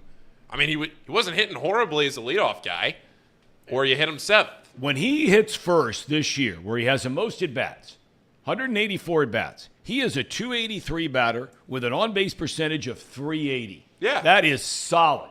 Batting in a 3-hole, he's hitting 210 in 162 at-bats. And now look, if you're looking for power, he's got 10 bombs in a 3-hole. But, I mean, look, those numbers, 210 batting in the 3-hole, He's only hit either first, third, or 6. In 6, it's only been 1 game. He has 2 at-bats in the 6-hole. It's been 1, 3, or 6 for India. Almost exclusively first or third. And when you're batting 3, the purpose is to drive in runs. Tom just read the stats. Horrible at it. When there's runners on base, Jonathan India is one of the worst on the team at driving in runs. He can't bat third. And like Paul said, he's a phenomenal leadoff hitter. I would have said move him back to leadoff about 3 weeks ago. Too late for that. Now you need Friedel batting leadoff. You need McLean 1-2. You have to. Those guys are better than India. They have to get those. They have to get more at bats than them. That's how it works. Friedel's hitting 309 batting first with a 412 OBP. Yeah, you can't. That's all you want. So now you've lost the opportunity to put India 1-2. Can't do it. I would argue Votto's better. Benson's better against a righty. So India has now lost his spot completely against a right-handed pitcher. If he's hitting above 7. I don't understand why. And the only thing I can think of is Bell's trying to boost his confidence, maybe trying to get him back on track. But if he was trying to do that, I don't know why you remove him from the leadoff spot to begin with. And it's too late, so now he has to bat 7, or he loses his spot completely. Realistically, are any of us going to be surprised when Jonathan India is batting third tomorrow night? I think we all expect that, right? Yeah. I would be shocked if Jonathan India is not batting third tomorrow night. Well, the only reason I think that, and it's a great question, I think, there, because the only reason I think I agree with you and I wouldn't be shocked, I'm strictly guessing on this, okay, is sometimes, first impressions, and this is now the first impression for the Reds to begin the second half of the season. They're the division leader. They've come out of nowhere. They're one of the surprise teams in all of baseball. Everybody's talking about them, right? Or a lot of people are nationally. Yep. If all of a sudden you put De La Cruz in a 3-hole tomorrow night, I'd put Votto in a 3-hole tomorrow night. That's what I would do. But if all of a sudden you put De La Cruz in a 3-hole and you start putting guys in positions that you haven't done so far, that first impression for some people, I don't mind it, but some people are going to be like, whoa, he's changing this thing up, and there's all this pressure now on these young guys. De La Cruz, is he going to feel the pressure of being the 3-hole instead of the 4-hole? There's a big difference between 3 and 4, perception-wise. When other teams look at the other team's lineup, 90% of the team's best hitter is in the 3-hole. For me tomorrow night, I'm with you, Jacob, that I will not be surprised. But I think the Reds have a better chance to win against a right-handed pitcher with Joey Votto batting in a 3-hole tomorrow night instead of Jonathan India. Oh, I absolutely agree. I want him out of the 3-hole.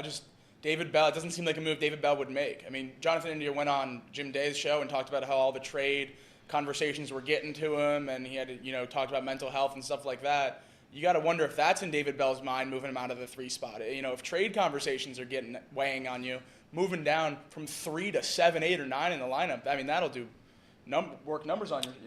Yeah, no, I think Jacob was early on this take, a little too early for me.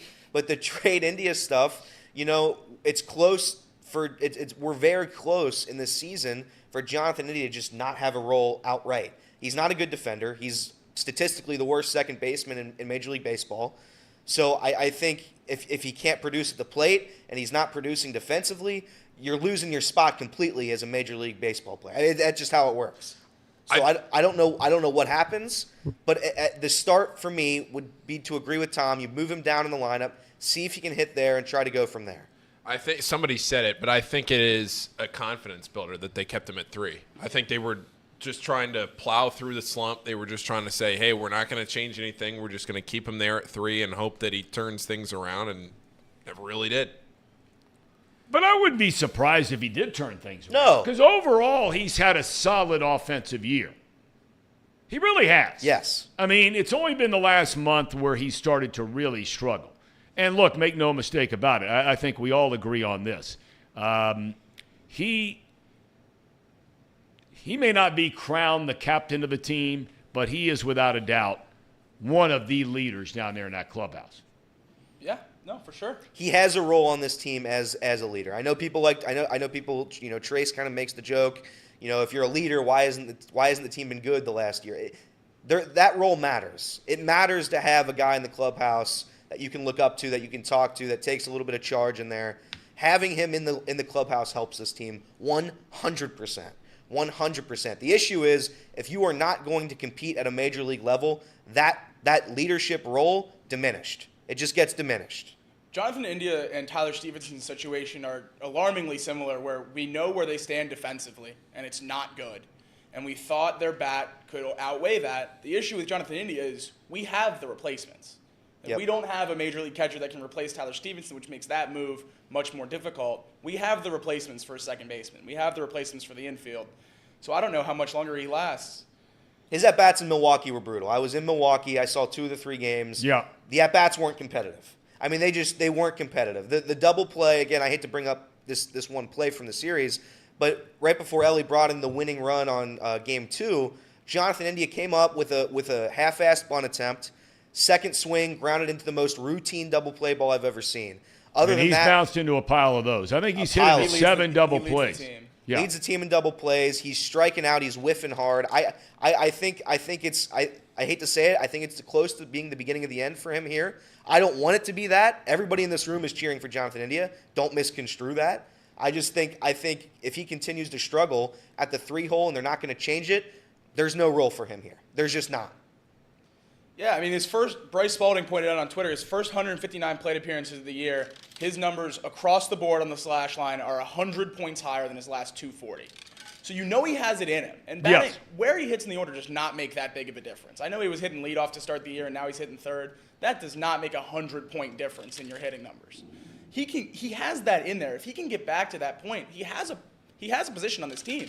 He can help this team win. He can't help this team win hitting 210, 215. I tell you, this is the kind of stuff, and this is the kind of stuff where managers make their money. For people who say that who you have as a manager doesn't make any difference, I think is absolute, complete, and utter nonsense. This is where the rubber meets the road. Making decisions, maybe having an open mind to changing things. David Bell, at this point in time, has done a great job managing this team. There's no doubt about it. The culture's good. Camaraderie's good. He's had to navigate his bullpen, which, Lord knows, they've gone through most of this season. The starter's ERA is up north of 5.5. I mean, for them to be where they are is really an outlier, for lack of a better term. Especially when you look at their run differential and all those kinds of things. And they're not alone. There are a couple of other teams out there. It's the same deal. Is there a scenario, Tom, where David Bell is not back next season? You know, I don't know. I don't know. I always go back to when I was living in Chicago, and I've told this story before on this show. I'm announcing the Cubs games, and during the winter, the Chicago Bulls got it going on, right? Yeah. Okay. But they weren't the Bulls yet. No. Okay. Doug Collins was an outstanding basketball coach. Great player. He was a coach of the Bulls. And I remember I'm in my apartment on a winter or on a might have been in this summer after the season ended. Can't remember it, but I remember the TV being on. I can still see the TV in my mind. When all of a sudden there's this press conference and the Bulls announced that Doug Collins had been fired. He had just taken the team to the playoffs. Each of the last, I think it was 2 years at the time, Jordan was just really getting going. I mean, he was becoming one of the best players in the league. He didn't have a lot of help around him. It was pretty much Michael Jordan and a bunch of clowns. Well, you know, now all of a sudden they draft this guy named Pippen from a small school down south, and, you know, there's some things going on. But the point I'm making is that Jerry Reinsdorf, the owner, and Jerry Krause, the general manager, fired Doug Collins. Everybody in the town couldn't believe it. Collins was an Illinois guy. I mean, a parallel there with David Bell, right? I mean, being a Cincinnati guy. Collins was an Illinois guy. Was a great player.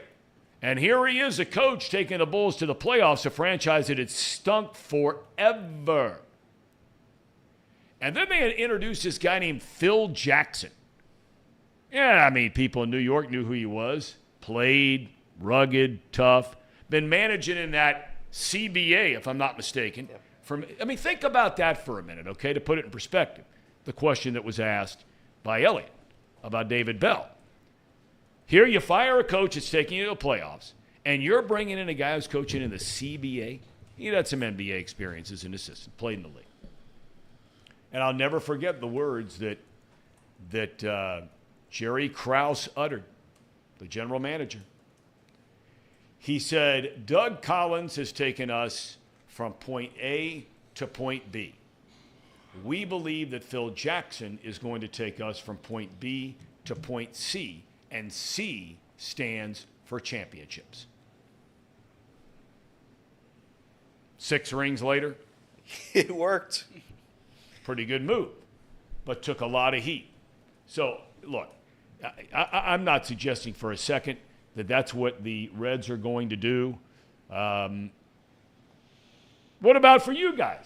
I mean, right now, today as we sit here, would you give David Bell an extension? Yeah. Why? Why not, I guess? Well, hold on a second. I mean, you hear the argument of he's never had a good roster. That COVID year, he had a pretty damn good roster. They were a 500 team. Their starting rotation had Luis Castillo, Sonny Gray, Trevor Bauer, who won the Cy Young, and get bounced 2 games. And even during the regular season, they were 2 games over 500. Big deal. They had a good roster. So don't tell me he's had a bad roster every year he's been here.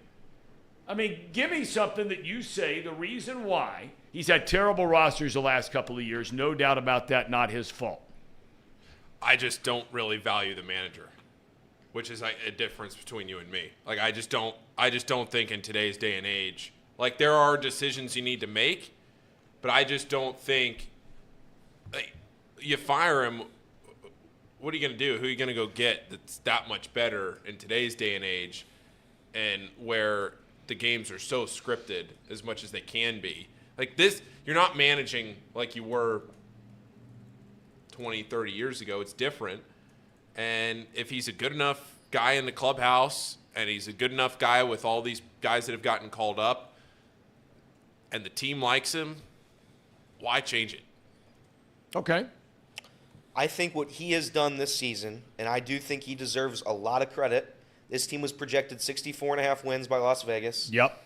They are going to demolish that.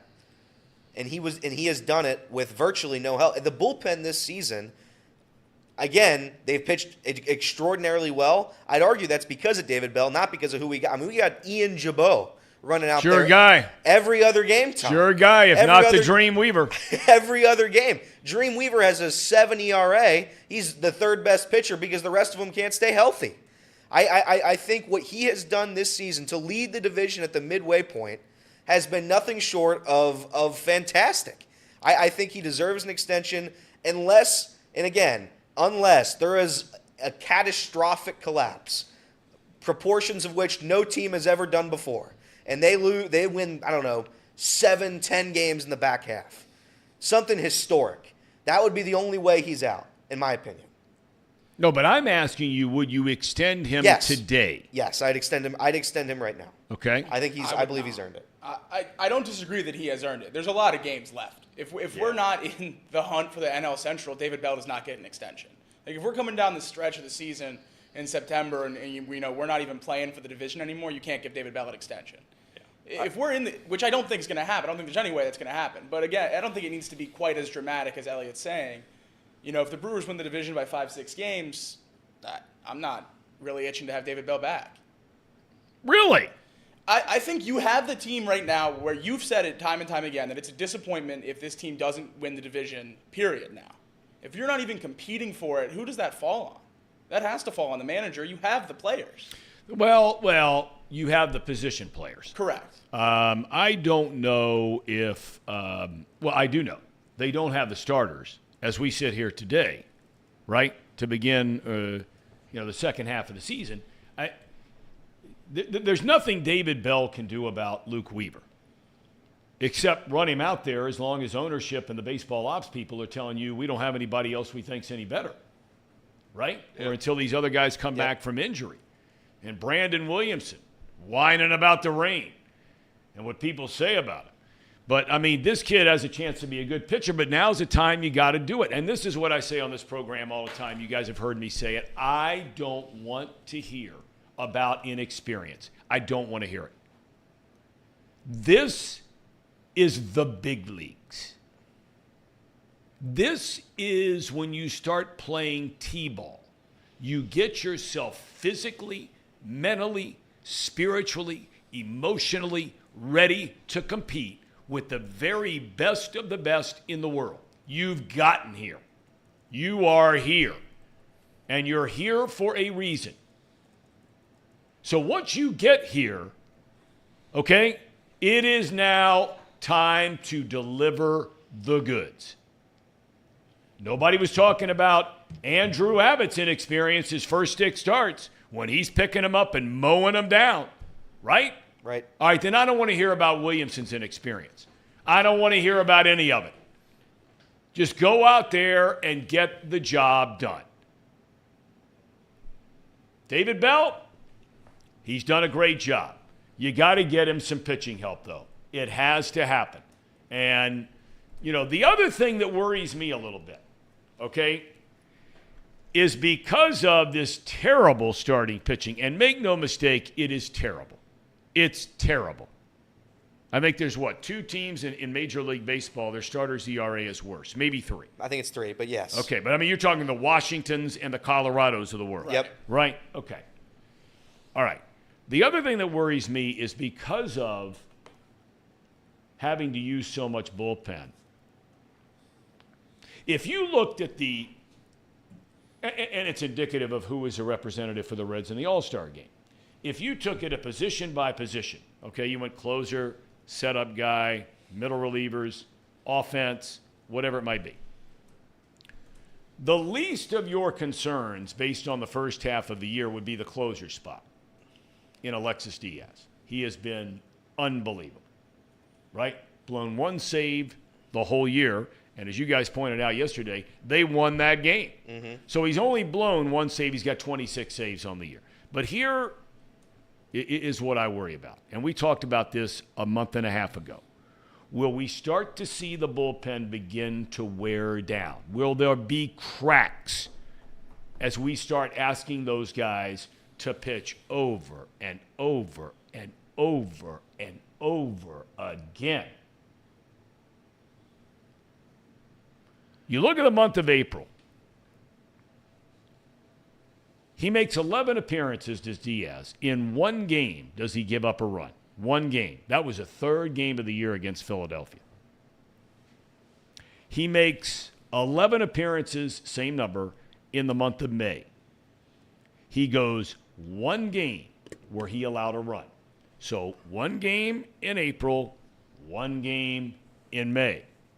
Now we get to June. He pitches in 15 games. Okay? And all these obviously are 1-inning stints every month. He pitches in 15 games. He allows runs in, let's see here in June, 1, 2, 3, 4 games. 1 in April, 1 in May. Appearances pile up in June, 15 of them. 4 times he allows runs. We've just started July, and I'm going to include the All-Star game on his deal because it's pitching in a competitive game. He's made 4 appearances for the Reds in July. 1 game in the All-Star game, 5. He has allowed runs in 3 of the 5 games. Now, you can say, Tom, that's ridiculous to include the All-Star game. Okay, that's fine.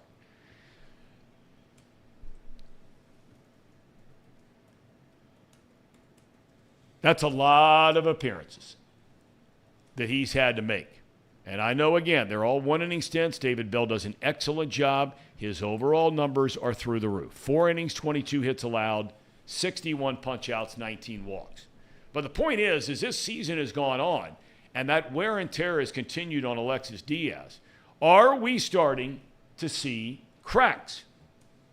Does that tell you we're starting to see cracks, or you just think, that doesn't really mean anything? I don't think it means anything yet, but it will happen. If you are going to push him like this, and the bullpen's the starting pitching's not going to help at all, then the cracks will start to form. I don't think yet. I think he's still been solid. More outings means you can allow a little more runs. I think he's going to be okay. I think the Reds are going to be okay and that's a big if the starting pitching can go more than 4 innings a game, which is what they've been really going for the most part for half of the season. Yeah, a lot of people say how much we need starting pitching. I think getting a couple relievers would really help Alexis Diaz. If you can get a legitimate setup guy, not that Lucas Sims isn't, but bump Lucas Sims back to the 7th inning, use Ian Jabot in non-high leverage situations in the 3rd, 4th, 5th when these guys are coming out early.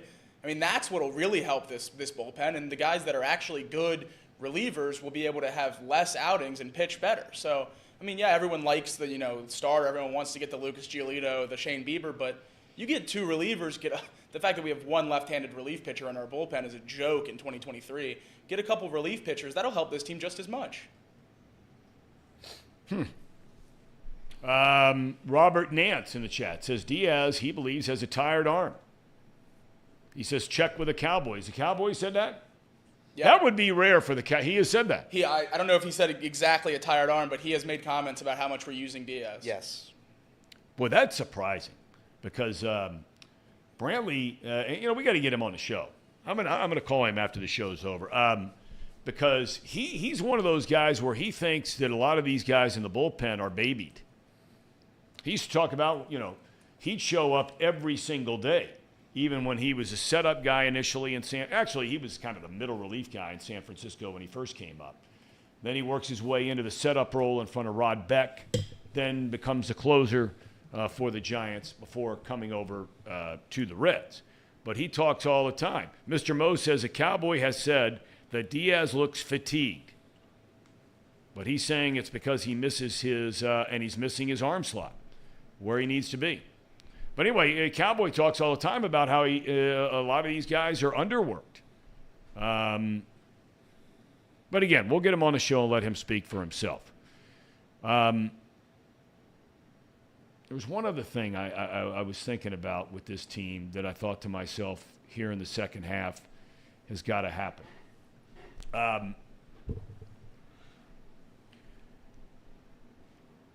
The run game has been, if not the most important, it's certainly top 4 of what the Reds are doing on the base pass. Yep. Right? The run game. Now, it's a long season. Really long season, man. And we've talked about how some of their young star players, McLean, Steer, I'm going to include Stevenson because he has never played a full year. He got hurt last year. Friedel has never been an everyday player for a 162-game schedule in the big leagues. So, you've got some of these guys that have never really done it.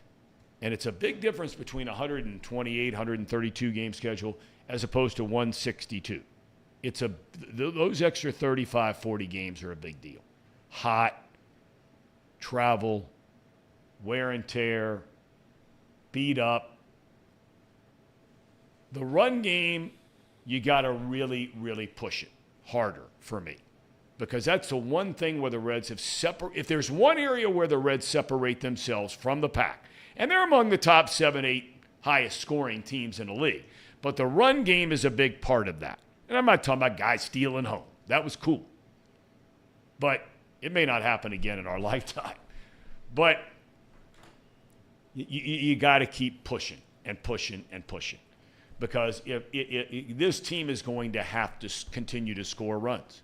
Now, Milwaukee, it was interesting, really interesting, how they did get better starting pitching, except for, ironically, Abbott. Guys threw the ball a little bit better over the weekend, especially Lively on Sunday, which brings me to Craig Counsell, the manager of the Brewers. When I look at the Reds, I would and I don't know, see if you guys can look this up. What are the Reds' numbers against left-handed pitching versus right-handed pitching?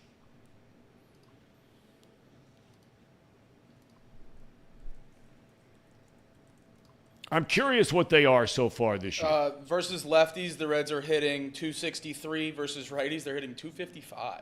Okay. All right. I still, even with those numbers, and obviously far fewer games against left-handed pitching. And also a completely different lineup than we're walking out there now against right-handed pitchers for the vast majority of the year. Yes, because Will Benson wasn't doing what he's Elly, doing now. Right. Matt Good McLean. point. Good point. You have McLean. Kevin Newman was playing every day instead of just against lefties. I'm really surprised that Wade Miley is not starting here on Sunday. I think Benson, right? Yep. More dangerous. He may not, but you take him out of the lineup often. Fraley, you're taking him out of the lineup, right? Votto is a lefty. Last 2-3 years, he's not been good. Okay, maybe he sits down. De La Cruz against a left-handed pitcher, night and day, right? No At least power. early on. I'm really surprised that Wade Miley, after shutting the Reds out for 6 innings last Sunday, that he's not pitching again this Sunday. I'm really surprised. But look, Craig Counsell knows his team better than I do, so he's won a pile of games and gotten his team to the playoffs a number of times. He's a good manager. All right, when we come back, we're going to finish up today. Unless any of you guys have anything else you want to cross with the Reds. Anything else you want to get into? I think we're good for now. We got plenty to talk about tomorrow, too. Yeah, the only thing I was going to ask, which is more of like a novice baseball fan question. Bullpen pitching. Is there such a thing as getting a top-end bullpen pitcher for a player that, we talk about trading like Senzel and India all the time for starting pitching? Does it make sense to get like a top-end bullpen arm with one of those guys? Well, that's not a novice question. That's an excellent question. And I think that's what Corbin Burns was sort of implying when they asked him about the Reds and the comments that he made. And he said, look, they're more than one starting pitcher away from being a championship team. And I think what he's saying there is, well, he could be saying any number of things. He could be saying they're 4 starters away from a championship. I don't know. But, yeah, I mean, you look at the bullpen, Jacob points out, one left-hander down there.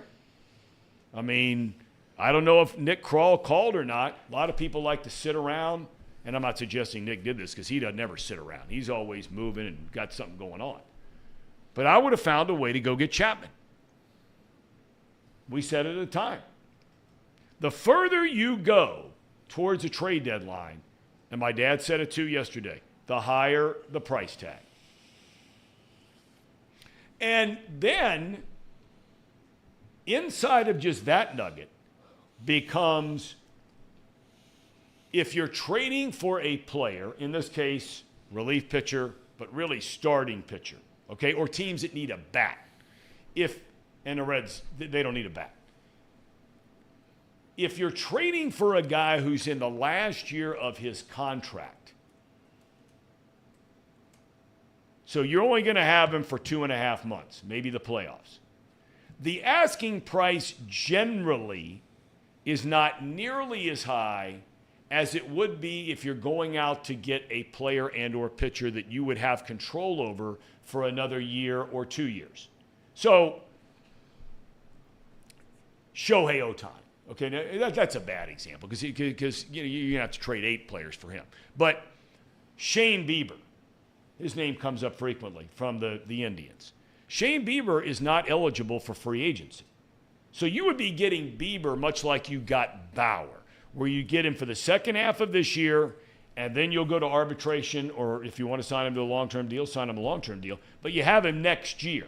So that will up the price tag for Shane Bieber, as opposed to some pitcher who, free agent at the end of the year, you got him 2.5 months. You're still going to pay a good price, but not nearly as much as for a guy that if you had him for longer than a year. Does that make sense? Yeah, I mean, I guess what I'm asking is, do we have any bullpen names? You said Chapman, that's one. Is there any other names? I'm sure there are guys out there. I have not yet paid enough attention to it to look at really, because Casey, what you have is you have teams that are wondering whether or not they're in it. Right? Right. The best example of anybody is the Cubs. Corbin Burns went on to say in that same interview, he thinks the Cubs can get back in this thing. He says right now the Reds are a bigger challenge, but he believes the Cubs have the correct personnel to get back in this thing. But if you're the general manager in Chicago and you got Steele and you got Stroman and you got some guys in your bullpen that you like, you're saying to yourself, I got 2.5 weeks to get within maybe 3-4 games, right? Yep. 5 instead of 7, 8. Well, then it will dictate what teams are going to do and who's available and perhaps not available. Gotcha. And there are a lot of those teams out there. I mean, you look at the Angels. I mean, now they got Trout out. Shohei is still there, free agent at the end of the year. They're kind of lingering right on the fringe of that wild card race. That's going to be the single most fascinating topic in baseball leading up to the All-Star break is Shohei Ohtani. Because if you are the Angels, everybody and their brother should be fired.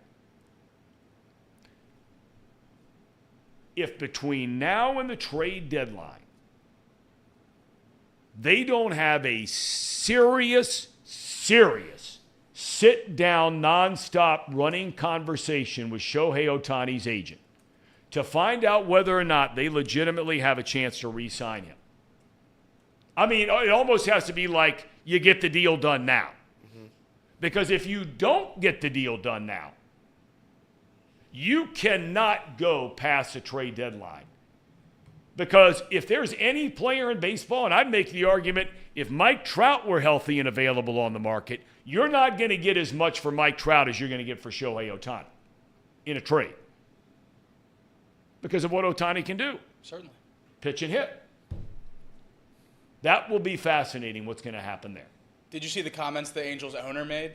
He said that he will not trade the best player of all time. Him himself, the owner. Artie Moreno. He does not want his name tied to that trade. So we'll see what happens there, because if he just vetoes the GM's decisions there, we'll see what happens. Because if they just eat that contract and Shohei walks in free agency, they had an opportunity to set themselves up for decades. Oh, man. I think it's a lose-lose, though, because if you don't set your – so you keep Shohei, right? You miss on the opportunity to, like Jacob said, build for the future. But in doing so, you take the risk that he doesn't want to come back, you know what I'm saying? Or if you trade him, you're trading the best player of all time. I think that's a tough position to be in.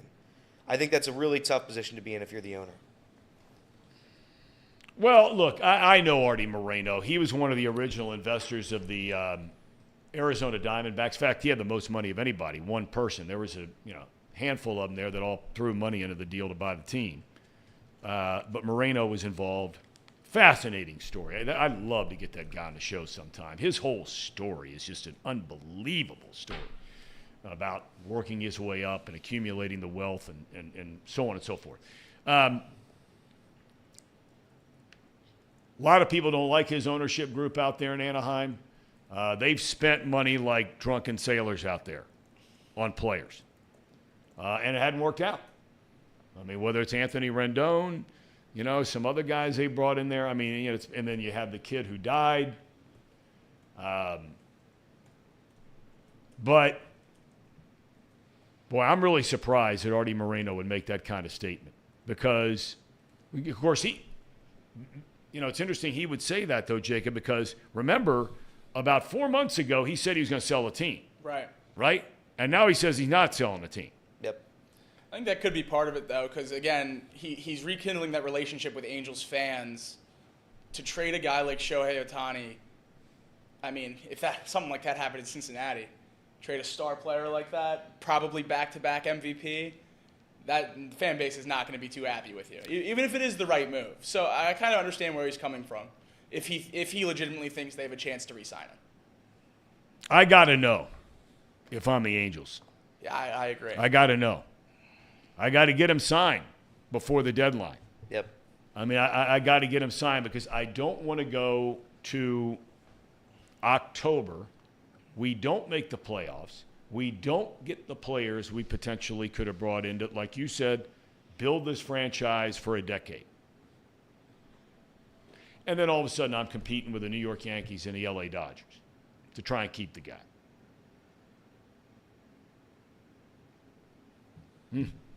Whatever. Okay, we're good here. We have a cherry on top. We do. We do. And it's Not Too Picky is coming up right after this, correct? Today's Not Too Picky might be the best one of the year.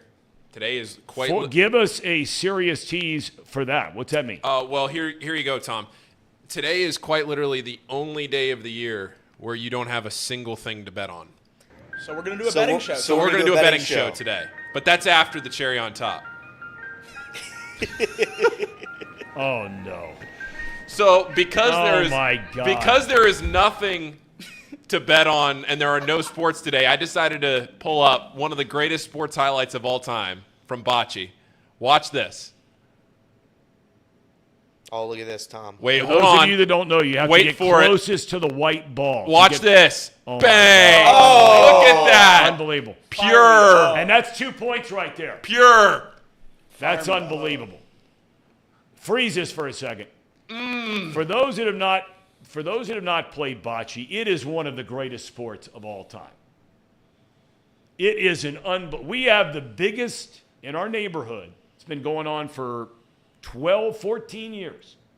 An entire weekend of a bocce tournament. 2-man teams. You guys as degenerates would love it because we have a major degenerate in our neighborhood who puts up an entire betting line board on every match. It's the most unbelievable thing you've ever seen. It's on this farm. There's beer everywhere, food everywhere, no wives in sight. Literally, the wives understand that this weekend of this bocce tournament every year, it starts on Friday afternoon. It goes till about midnight Friday night. Starts on Saturday midday. The championship normally finishes around 1A Saturday night. It is the most unbelievable blowout weekend you've ever seen. You ever see plays like that, though, Tom? Not like that. That's big time play. All right, so this ties in how for not too picky? Well, so I was trying to find the most obscure sport highlight that I could since there is quite literally nothing to talk about. I mean, AJ Worst points out Wimbledon and the Scottish Open, but I'm talking about things on American soil here. Is there WNBA today? There might be. I'm sure I don't is. know if there is, because if there's not, then we might be relegated to the Summer League. I'm sure. I would imagine there is. AJ says you can gamble on Wimbledon or the Scottish Open. Yeah. No, but that's not. Paul's talking U.S. soil. I'm talking about, Okay. yeah. All right, my bad. The Barbasol Open's happening on U.S. soil, though, Paul. What? We got the Barbasol Open. What is that? It's a golf tournament with some not big names. I was going to say, everybody's over in Is that Scotland. is that like Corn Ferry or is that PGA? It seems to be PGA. There's no way you can bet on a Corn Ferry event. Elliot, what are you going to do with yourself today with nothing to bet on? Tom, it's a what great are you question. going to do? Tom, that's a great question. I don't know. Hot tub bound, maybe? Yeah, I think it's just a hot tub night. It's just a hot tub night. Yeah, I might see a new movie. I might see a new movie. Mission Impossible. Tom I went Cruise. last night. I heard that was good. I went last night. Very good. Very good from Jacob. Tom Cruise. Tom Cruise. He might be. He's awesome. He's awesome. He's a phenomenal. I think he might have saved Hollywood. He might have saved Hollywood with all these movies that he's made. Mission Impossible. Did you see? What's Jacob? Help me. The movie. I'm gonna need more. Come on, the Tom Cruise movie that just happened. Everybody loved it. I loved it. Oh, yeah. It's fantastic. Thank you. I can't think of what it is. Top Gun.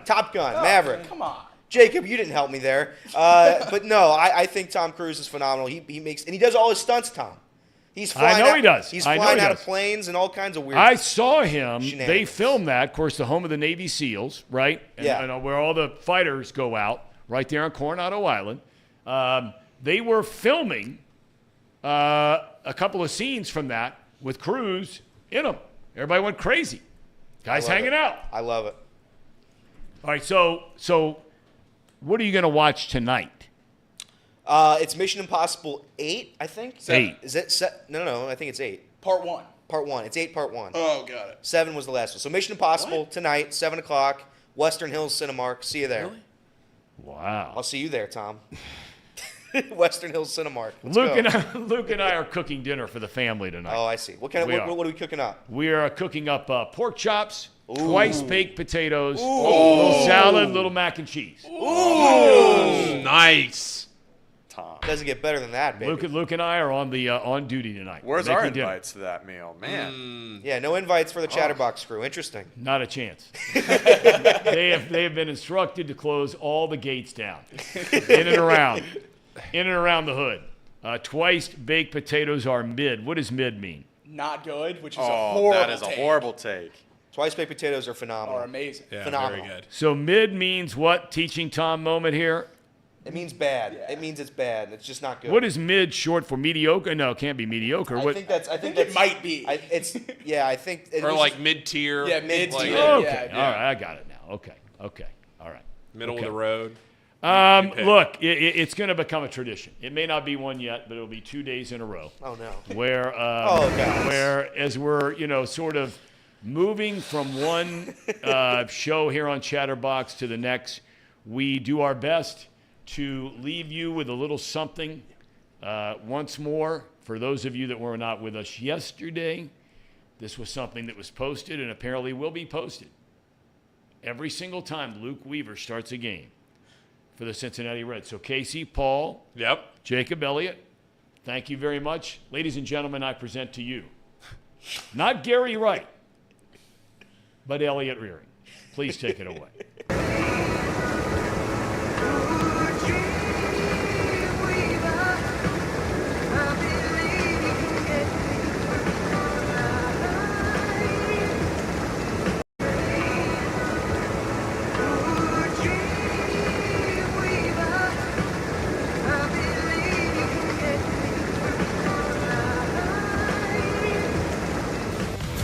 From the Chatterbox Sports Studio in Hamilton, Ohio, this is Not Too Picky with Paul Fritchner.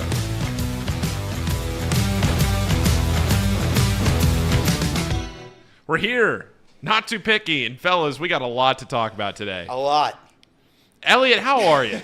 Paul, I was doing good until you attacked me on the show today. Nah, I just did nothing of the what was sort. up with that, Paul? I did nothing of the sort. And I don't know. I thought Paul and I were doing good. I thought we were becoming friends. I'm only a month in, and I thought we were becoming close friends. I guess not. I thought we were. Paul was a nice guy. We were. All I was asking was where you could find Pawnee Water. This show is presented by Betfred Sportsbook. Also, Pawnee Water, Betfred Sportsbook, Encore Technologies. We thank each and every single one of them. Do you have anything to say about Betfred Sportsbook? Yeah, I do. I do. It's the greatest sports book in the history of mankind. Any other sports book that you're using, not as good. I can promise you that. It's not as good. Reed, how are you? La Montequita de Cacahuerte. Oh. Do you know anything else? Hay que empezar a encontrar que traes la escuela o la biblioteca. Mein Name ist Elliot. Wie geht es Ihnen? What are you speaking? Isn't that German? That's German. Das ist Deutsch. You know what we say about Elliot's German? I wouldn't say it now. I wasn't going to. That's smart. Love inside jokes. Love to be a part of one day.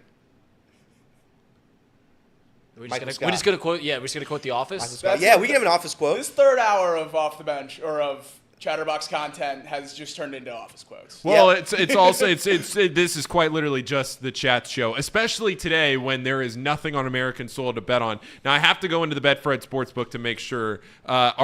Is there WNBA today? Is there Summer League today? There has to be Summer League today, but I don't know if there's neither on the homepage, Paul. Okay, so we quite literally have nothing to bet on today. Yeah. The best day of the year for this show. Could not be any better. We have live Barbasol Championship hole-by-hole matchups going on right now. Name one golfer in that I would know.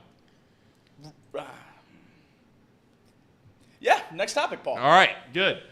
There's not one I know. Perfect. How do we feel? Let's check in on a couple of futures here. How do we feel about the Reds to win the division? There's no value in it right now. Nope, none. And I am more upset in myself, and I didn't do it for one reason, and that's because whenever I put a future on the Reds, I jinx it. I did it last year. I thought they would cash the over for their win total. I think it was maybe 72 or something like that. 73.5. It was 72.5. 72.5. Brutal loss. So we lost that one, and it was because I bet on it, and I'm a jinx. So I didn't get any of the value. I'm not betting on Rookie of the Year. I'm not betting on to win the division. I'm not betting on to win the World Series, just because when I know I touch it, I kill the bet. I just kill it. So I have buddies cashing, or looking at over win total, which I didn't place again, not to jinx it. That's already a win. That's already a win. That one's over. To win the division is like plus 10,000. People are showing those tickets around. I didn't get any of it. I'm furious. But if you're asking me how it looks right now, phenomenally. I think the Reds do win this division. The Reds I think the day Elly De La Cruz got brought up, the Reds were plus 3,500 to win the division. So they were 35-1 to win the NL Central on the day Elly got the call. After that walk-off, you wake up the next morning, and I think they were 20-1. Now they are 1.2-1. That's crazy. Yeah, it's crazy movement. 1.2-1. So there's no value on it anymore. And to be honest, I don't know if there really is going to be any value on it the rest of the season. Look, There's always value if you think that it's going to hit. Right. Because that means it's a winning bet. So there's always value if you think a bet is going to. Sometimes I get annoyed when you get in and you're listening to these, these big Vegas gamblers and they're talking about, well, there's not a ton of value there. It's like, if you can find value, if you can find a winner, there's always going to be value. Yep. But it was interesting. The Reds have shorter odds to win the Central than the Bengals to win the AFC North.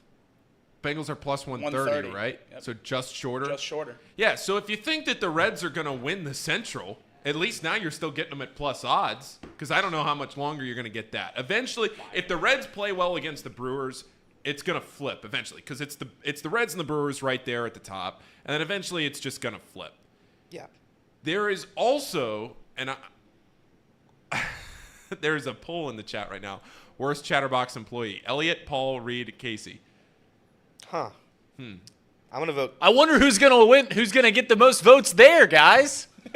I wonder who's going to get that one. I voted for Elliot. I voted for Paul.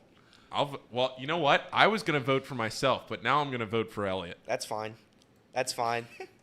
I just want you to know I was taking responsibility and voting for myself. Yeah. I was going to be the bigger man, but because you just threw me under the bus. You know who's never the bigger man? The person who says he's the bigger man. So you're the little man. I'm not. You're the little man. I'm not. I'm quite you're literally. Little League Paul. I'm quite literally not. You're LL Paul. Hey, we don't. LL. Hey. We're in Hamilton. We don't talk bad about Little League. We don't use it as a Look, degrading so you can't comment. Sorry. Who is that kid? He went viral for the Little League World Series. I see his name. Cash Brown? No, he didn't play for you Orioles guys. just drafted his brother. Really? Yeah. Are you talking about Tanks or Tanks? That's it. Daddy Hacks? I take Daddy Hacks. That's that it. guy. That's it. Yeah, that's it. Cincinnati Reds win total 84.5 on Betfred Sportsbook. Taking the over. Taking the over under. What odds? Minus 115 for the under. 105 for the over. 85 wins probably wins you the division, right? Yeah. Right there. I think I really. Well, here's why I say this. If you think 85 wins you the division, go take them to win the division at better value. Yeah. I mean, that's how I would look at that. I didn't know that those were the odds, but if you think that 85 wins get you there, or if you think that you take the over there at 84.5, but they really get to 88, just bet them to win the division. And especially on Betfred where they give good cash out value, which, by the way, I was going to say, it might be an investment to take the Reds to win the World Series and to win the NL pennant, to win the World Series, and to win the division. If you do all of that on Betfred Sportsbook with the cash out value that they give you along the way, I mean, I don't think anybody here is going to tell you that the Reds are going to win the World Series, but as the Reds continue to win and the cash out value goes up, it's just an investment, and eventually you either hedge against it or you cash it out. Jacob, I heard you grunt when he said nobody's going to tell you to take the Reds to win the World Series. Speak for yourself, Paul. Okay, so Jacob, right now, why don't you say it? Reds are winning the World Series. Reds are winning the World Series. Okay. Oh, say it again. The Reds are winning the World Series. Clip it. The Reds my job to clip have one pitcher currently with odds on Betfred Sportsbook to win the Cy Young. You can take Andrew Abbott to win the Cy Young. 200 to 1. Only had one bad game. Only one. Andrew Abbott. He started in mid-June. Yeah, I was say also 10 starts behind everyone else. Missed more than 10. That, yeah. More than 10. Realistically, who would have to get injured for him to win? Just Zach Gallen? For Andrew Abbott to win? Yeah. 30 pitchers. There's like 5 pitchers in the Central that would have to get injured. Okay. So Justin Steele, Stroman, nobody on the Cardinals. Mitch Keller. I Okay. want to know something that's actually okay. So I'm not Corbin Burns. I'm not going to cheer for injuries, but if it were to happen, that's great Jordan value. Montgomery. It's a great value. Great value. Well, something that Cy actually Young has Steele 20 to 1. really good odds. Honestly, the Rookie of the Year for the National League, Matt McClain is at plus 3,500. Spencer Steer 5,000. Now, Corbin Carroll would have to get hurt. He has to. If he plays the rest, you're betting on Corbin Carroll to not play the rest of the season. To not. Like if he plays, he shows up on the field every day, which he did. He's played after that injury. He did have that injury. But. Yeah, he's played well. But twice he has come off the field to injury, and twice I have sprinted to the sports book to try and get a bet in, and both times it has already been taken down. Both times it's been off immediately. And he's played the next day, too. Yeah, like, so he's come right back. I'm doing my part to support the Corbin Carroll Fund. I have Spencer Steer, Matt McClain, and Elly to win Rookie of the Year. So I did see this, and I don't want to say what sportsbook it was on because I'm not 100% confident that it was on Betfred. But there was a bet somewhere I saw on Twitter that you could bet Corbin Carroll to win or the field. Yeah, it was even money, right? Yeah. Wow. Yeah. It might have been even more. It might have been a little more than even money. And that wouldn't be because basically what you're doing there is just betting on him to get hurt. Because if you do that, you would think Elly would be the one of the Reds. Yes. Between Steer, McClain, Elly, Andrew Abbott, those are the four. It would be Elly would be the bet. Now, I will say that after Elly stole home, the odds got cut in half. I watched it happen in real time. We were driving back from New Jersey, and I asked Lizzie to look up the odds. When it was the start of the game, I think Elly was like plus 400, and Corbin Carroll was minus 500 to win Rookie of the Year. 10 minutes after he stole home, Elly was down to plus 300 maybe, and Corbin Carroll was minus 300, or whatever it is now, because it hasn't changed. Elliot, don't we have a bet for Nick Castellanos to finish top 5 in MVP voting? No, that bet was nulled. That bet was nulled. You knew it wasn't fair, so You're the one that made the bet. You're the one who offered it. Yeah. Nobody saw it. No, there's no witnesses, no evidence. So there is no evidence. That is true. It is not on the internet. By the way, chat, I'm asking you guys to ask us some questions. This is the chat show. There is not one single thing to bet on. Let's ask the chat. So I have some chat questions.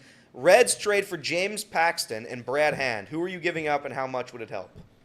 Jacob. I don't think anyone really knows what the what price for starting pitching is. I agree, but what would you be willing to give up? I think is a better question. For James Paxton, not a whole lot. So are we talking Jonathan India?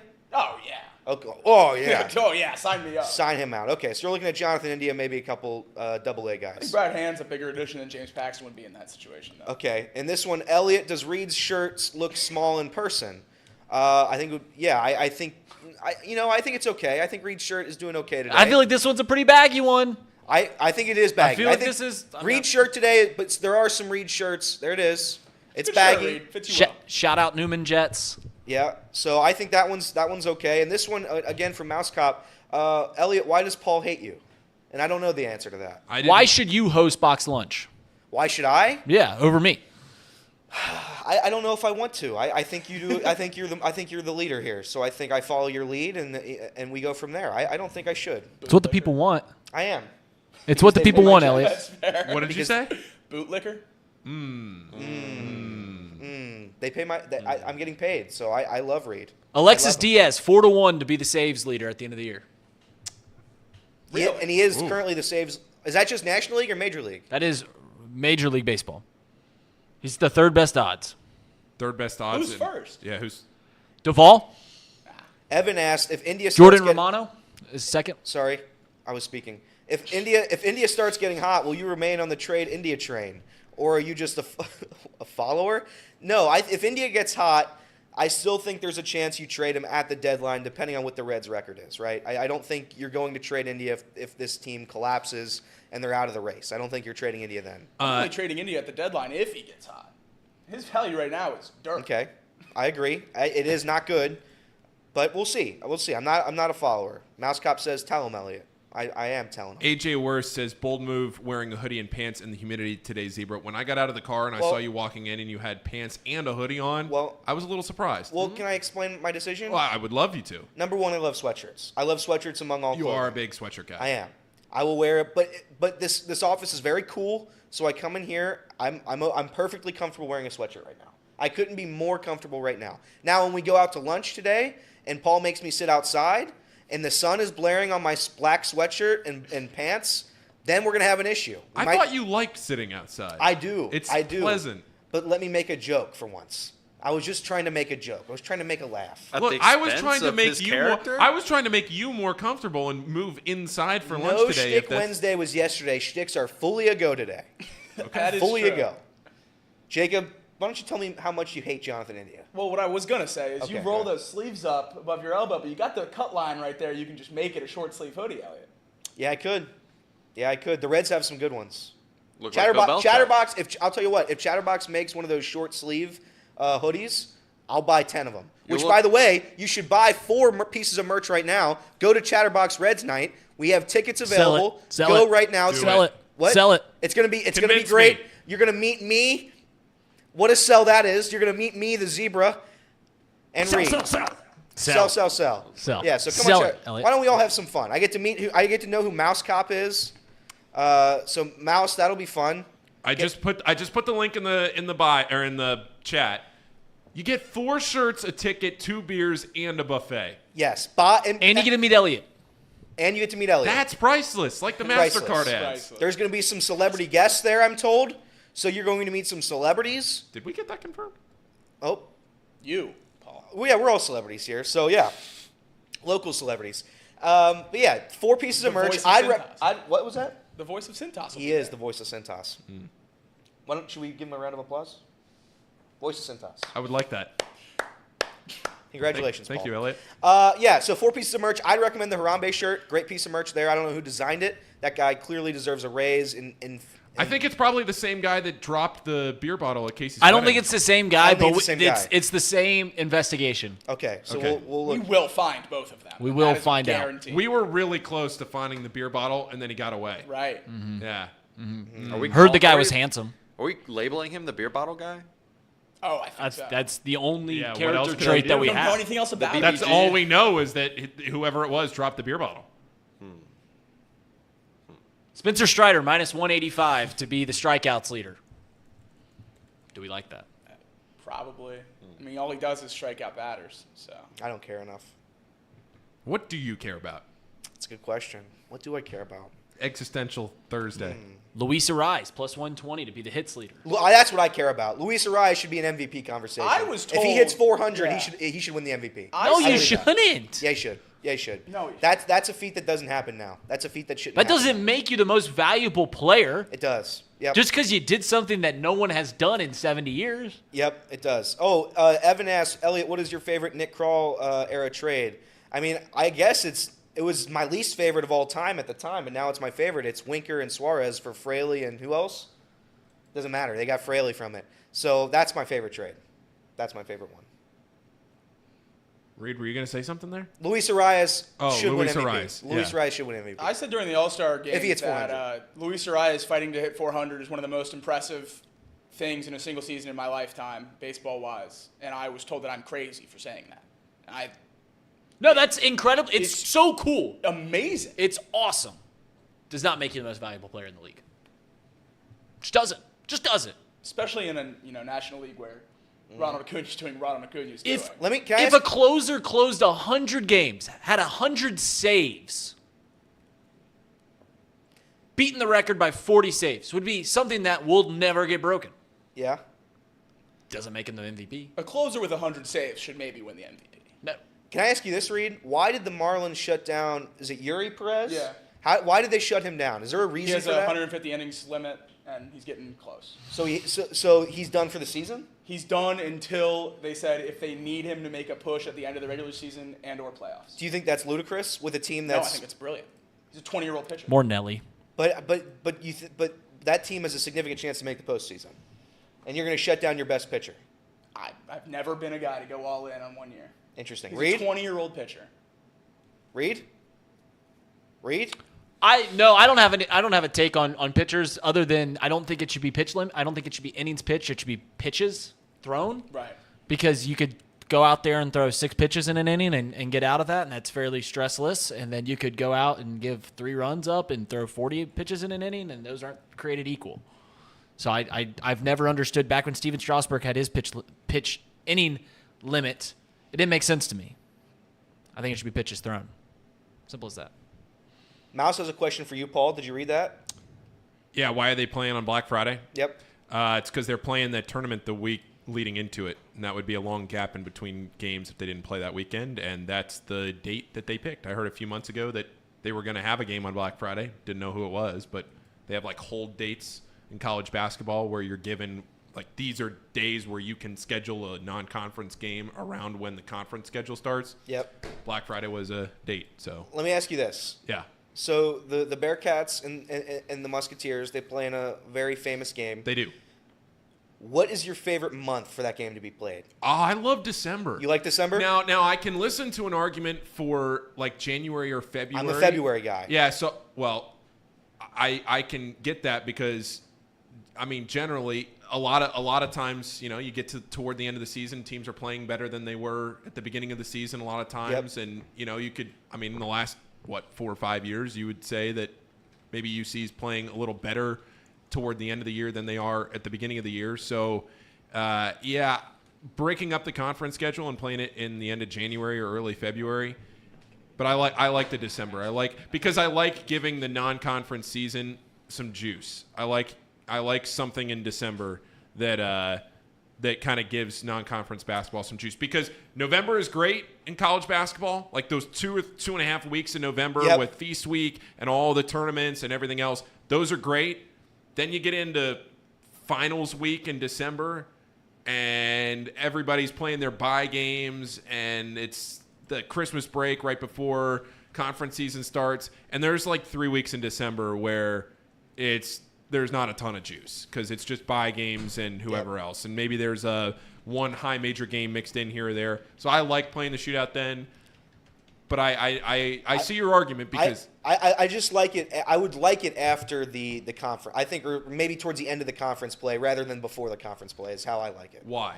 I think the Bearcats usually, historically, over the past several years now, have started off pretty slow, I'd say. Yeah, they play better as the season goes along. So I think later in the season will be more fun for both teams, both trying to make the tournament. I think that would be fun. Do you think that in the last 5 years of Xavier winning the shootout, UC would have won one had they played later in the season? Had they played the last week of January, early February? Yes, I do. Do you think that would have made a difference? I think it would have made a difference on a couple of teams. I think the first Brannon team, right? I think that team. I think this past year actually was a good time to play, believe it or not. I'm trying to think of some other teams, but yes, I do believe that. I just think the preseason. It's hard to get up for the Bearcats preseason or pre-conference play schedule. When you play in the American, you're not playing. I mean, you just play trash. Utter trash. That first Brannon team, which was 2020, the year that there was no tournament, they won 5 games in a row between the middle of January and early February. They won 7 out of 8, and the one loss in there was a 1-point overtime loss at UConn. Yeah, so I was right. Okay, so that's the one I would have said. But I do think UC needs to pick that up. I think Wes Miller. I hope he gets the guys up this year, because I can't take another loss. I mean, it's just loss after loss after loss. And that terrible Barstool Cincinnati account that, like, after every loss, they're like, oh, well, at least we have cool jerseys. It's like, bro, what are we doing? What are we doing? How long has it been? It's 5 years. 5 years. Wow. Yeah. Yeah, it's been bad. Because this was the first time that in the history of the rivalry that a Xavier player had gone his entire career and not lost. Okay, wow, so that's big time. Okay, because UC won like 15 in a row back when UC was what they were back in the 50s and 60s. Right. Yeah. I mean, that's why UC owns the all-time record as much as they do. Right. But in the last 5-6 years, but there's also on UC's side, between the transfer portal, Brannon, Wes Miller, Mick Cronin leaving. I mean, it's been a train wreck. But if you're going to flip Travis Steele too on that, it's not like Xavier didn't go through a change on their end. So but the last one they won was Travis's first year, which historically coaches have not played all that well in their first shootout. Okay, so I'm going to change the subject real quick because I have some questions in the chat. I told him I would answer it. Reed, is Stroman going to be moved? It all depends on the next few weeks. There's no sense in keeping him around, but if 2 weeks pass, or I guess how much time do we have till the All-Star break? We got 18 days or to the trade deadline, so it really just depends on how this next 10 days come. If they don't catch up any ground, they're not playing well, then you get rid of them. What's the number? How many games back? And I don't know if it's a number. I think it's a vibe check. I think it's a vibe check, Jacob. I don't disagree. Nick asked you, Reed, will you wear your full Bluffton Beavs uni someday? I do not own my Bluffton Beavs uni. Ooh. I have one jersey that I have. They let you graduate with one jersey. Funny enough, we would get our jerseys. They'd hang them up. They do all the stuff for me. They don't get them. They don't give them to you when you graduate. My away jersey was stolen. We shared a locker room with the football team, and I guess during the spring, one of the football players went in there and they stole my away jersey, and then I saw a football player in the summer go to a concert series, and he was wearing the gray Bluffton 8 jersey at a concert series. It was Lucas Espedia. All right. There you go. Casey, I got a question for you. This is from Nick. Casey, what hits harder, a ballpark beer or a football stadium beer? That's obviously a football stadium beer for me. Disagree. Yeah. I would also The sunshine and the baseball. The beers But they before asked you, they the didn't ask football me. game are most important. Yeah. If you take the Reds to win the Central, the Bengals to win the AFC, and FC to win the MLS Cup, 65-1 65-1 on that yeah. parlay. Oh, yeah. Really? That's not a terrible part. I mean, all three have a very good chance of happening. FC is far and away the best Plus team. 400 for MLS. Yeah. Bengals to win the AFC, plus 500. Third best odds in the Oh, AFC. to win the AFC, to go to the Super Bowl. Correct. Oh, I thought you meant the AFC North. I was going to say. Okay. I mean, either way, Yep. could very well happen. And then the Reds are plus 120. Okay. In a couple weeks, we got a great boxing match, too, guys. We got to talk about. What's that? Terrence Crawford versus Spence Jr. Earl Spence? Yep. I'm not a boxing guy. I feel like boxing's lost. That its is one luster. that you should watch. I love, yeah. Boxing, Terrence Crawford but I is- feel like boxing has lost all of its luster because of UFC. All Well, of it. also because of Who's boxing? refereeing. Yeah. I mean, it's just entirely corrupt. Well, is that what is that? Is that an official statement from Paul? I mean, It's corrupt. I don't think anybody that consistently watches boxing would sit there and argue the opposite and say it's a very upstanding sport. Who won the Pacquiao versus Floyd fight? Well, considering Floyd didn't We lose Guys, we were not betting. 50-0. We were not betting back then. That's At least what I the wasn't. boxing I don't know about you guys. Yeah. Is the greatest missed opportunity in financial history not getting Money Mayweather minus 400 Yeah. against Conor McGregor. And even worse, during the fight, those odds went down. Like minus 400. The odds shifted mid-fight. Like the live odds went in favor of McGregor at one point in the like late first round, early second round, to where you could have gotten Floyd at somewhere like at minus 300. You want to talk about people that don't want to pay juice or find value? One of the greatest boxers, if not the greatest boxer of all time, in Floyd Mayweather, against somebody that had quite literally never boxed in a ring before like that. Professionally. Yeah, he was an amateur boxer. Professionally. Minus 300? Right. What do we think the odds are going to look like for this next MMA boxing crossover fight? Tyson Fury, Francis Ngannou just got confirmed. Really? Yep. That'll be fun. I am so excited, and I am going to put the world on Francis Ngannou. I've heard professional gamblers talk about that fight, the Mayweather McGregor fight, and they're like, yeah, I mean, like every professional gambler here in Vegas put their entire bankroll on Floyd Mayweather. Like the only reason that it was not closer to even money is because every big money, like all the amateur money, had it on Conor McGregor. Like all the amateur money. All the professional money was Floyd Mayweather, and just the entire bankroll just being put on Floyd Mayweather. Yeah. The only way he was losing that fight is if it was rigged. The only way. Could you imagine if you would put, say you realize that you put, usually your betting unit was $100, $200. Right. Somebody that can toss some money around, but you're not throwing around thousands. Yeah. And say you had $10,000 in the bank, you realized what Reed is talking about, and then you got the boxing rigged at the end of the fight, and they called it a draw, which in boxing you can bet it on the three-way, and if it ends up as a draw, you lose, and you lose because they want a second fight. They want it to happen again because that's just how boxing works. You would be furious, but that's what happens in boxing a lot. I'm not a big conspiracy theorist, but it's banana lands, some of these boxing results. Because my roommate in college is he was a massive boxing fan. And when I say massive, I mean like he travels consistently to Europe to watch boxing. Like he flies to Europe for every big fight. Really? That's how he spends his money. It's awesome. I It's respect like it. he is one I don't know if I could find a bigger boxing fan. So I hear about it from him, and it's just consistent frustration that you get so and so round 3 because somebody won the first, somebody won the second. Maybe they shouldn't have won the second. So I think boxing, to your point, has lost its luster partially because of that reason. The corruption a little bit maybe from the officiating side. But there is nothing like going to a buddy's house for because we hosted parties for Pacquiao versus Mayweather, and then Mayweather versus McGregor. Both those times were electric. Just getting the boys over watching a fight. I think that should happen more. The pageantry of it is awesome. Yeah.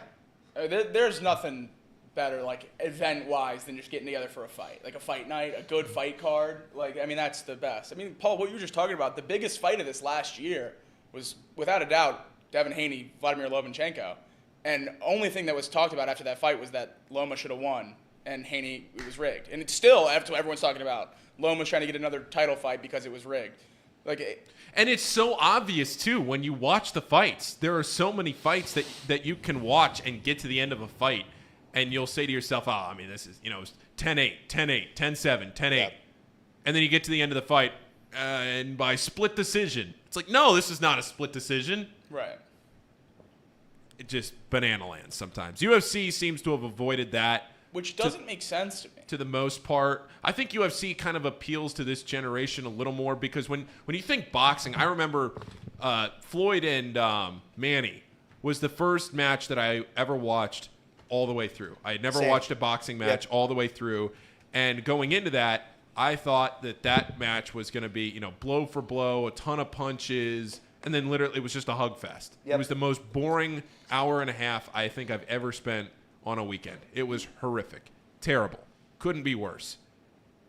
But you don't, unless you get into these heavyweights where it's, Tyson Fury and who is he fought? Who has Tyson fought?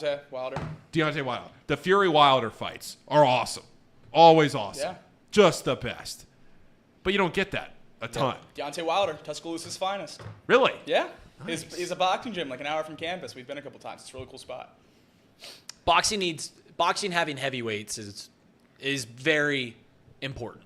Yeah. Yeah. That sport relies on draw power from its heavyweights. Like, no offense to Mayweather and Manny Pacquiao, but it just doesn't do the sport justice as opposed to Mike Tyson. Now, I know it's always been like this, and it's the same in UFC, but I'll ask the question, in today's day and age, does pay-per-view hurt the sport?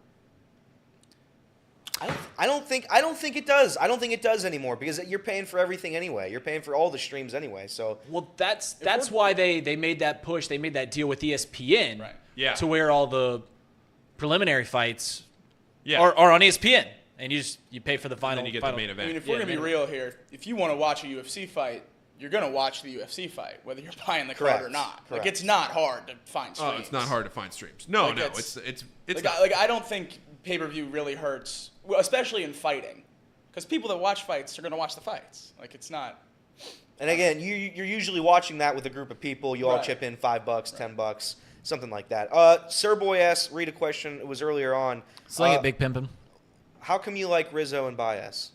How come I like Rizzo? It was a pretty easy question. They were good players on the team that won the World Series. I know none of you guys except for Paul would have experienced that, but. Yeah, I mean, Anthony Rizzo is objectively a model athlete. I mean, the guy became a captain. I know he's had some beef with people here in Cincinnati, but objectively is an upstanding guy. Bottom of the barrel. I saw that. I think, I forget which baseball account did it. Codify, maybe. He's been hit most. He's been hit by a pitch the most by any player in the live ball era. That's because of where he stands on the plate. It's not because he rubs people the wrong way, although sometimes that has happened. But it is absolutely because he stands. I mean, look where he stands. His toes are crossing the line. Yeah, he's on top of the plate.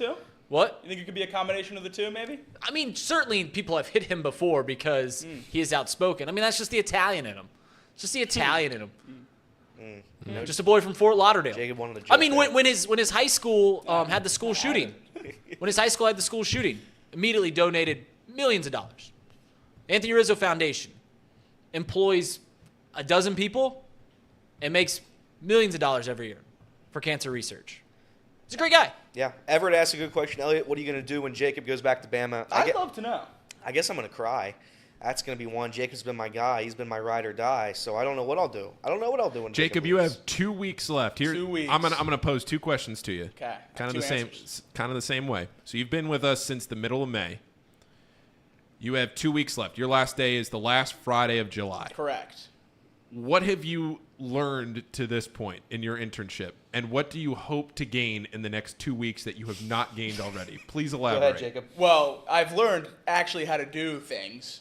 That's How to good. do things. How to do things. You guys, That's good. Casey, write this down. Casey, write this down. Casey gave me the rundown based on my first week, just intensive learning. And, I've been able to get clips for the show and stuff like that. And that's all fun and dandy. Didn't know how to do any of that before I showed up here. And, you guys have helped me with that. Lots of good things. In the next 2 weeks, I'm hoping to get a couple more good lunches out of this. That's good. Yeah. That's good. That's good. That's the right answer. You know what that is? That's the Boston College guy that sat up there after the March Madness game and said, "What are you going to miss?"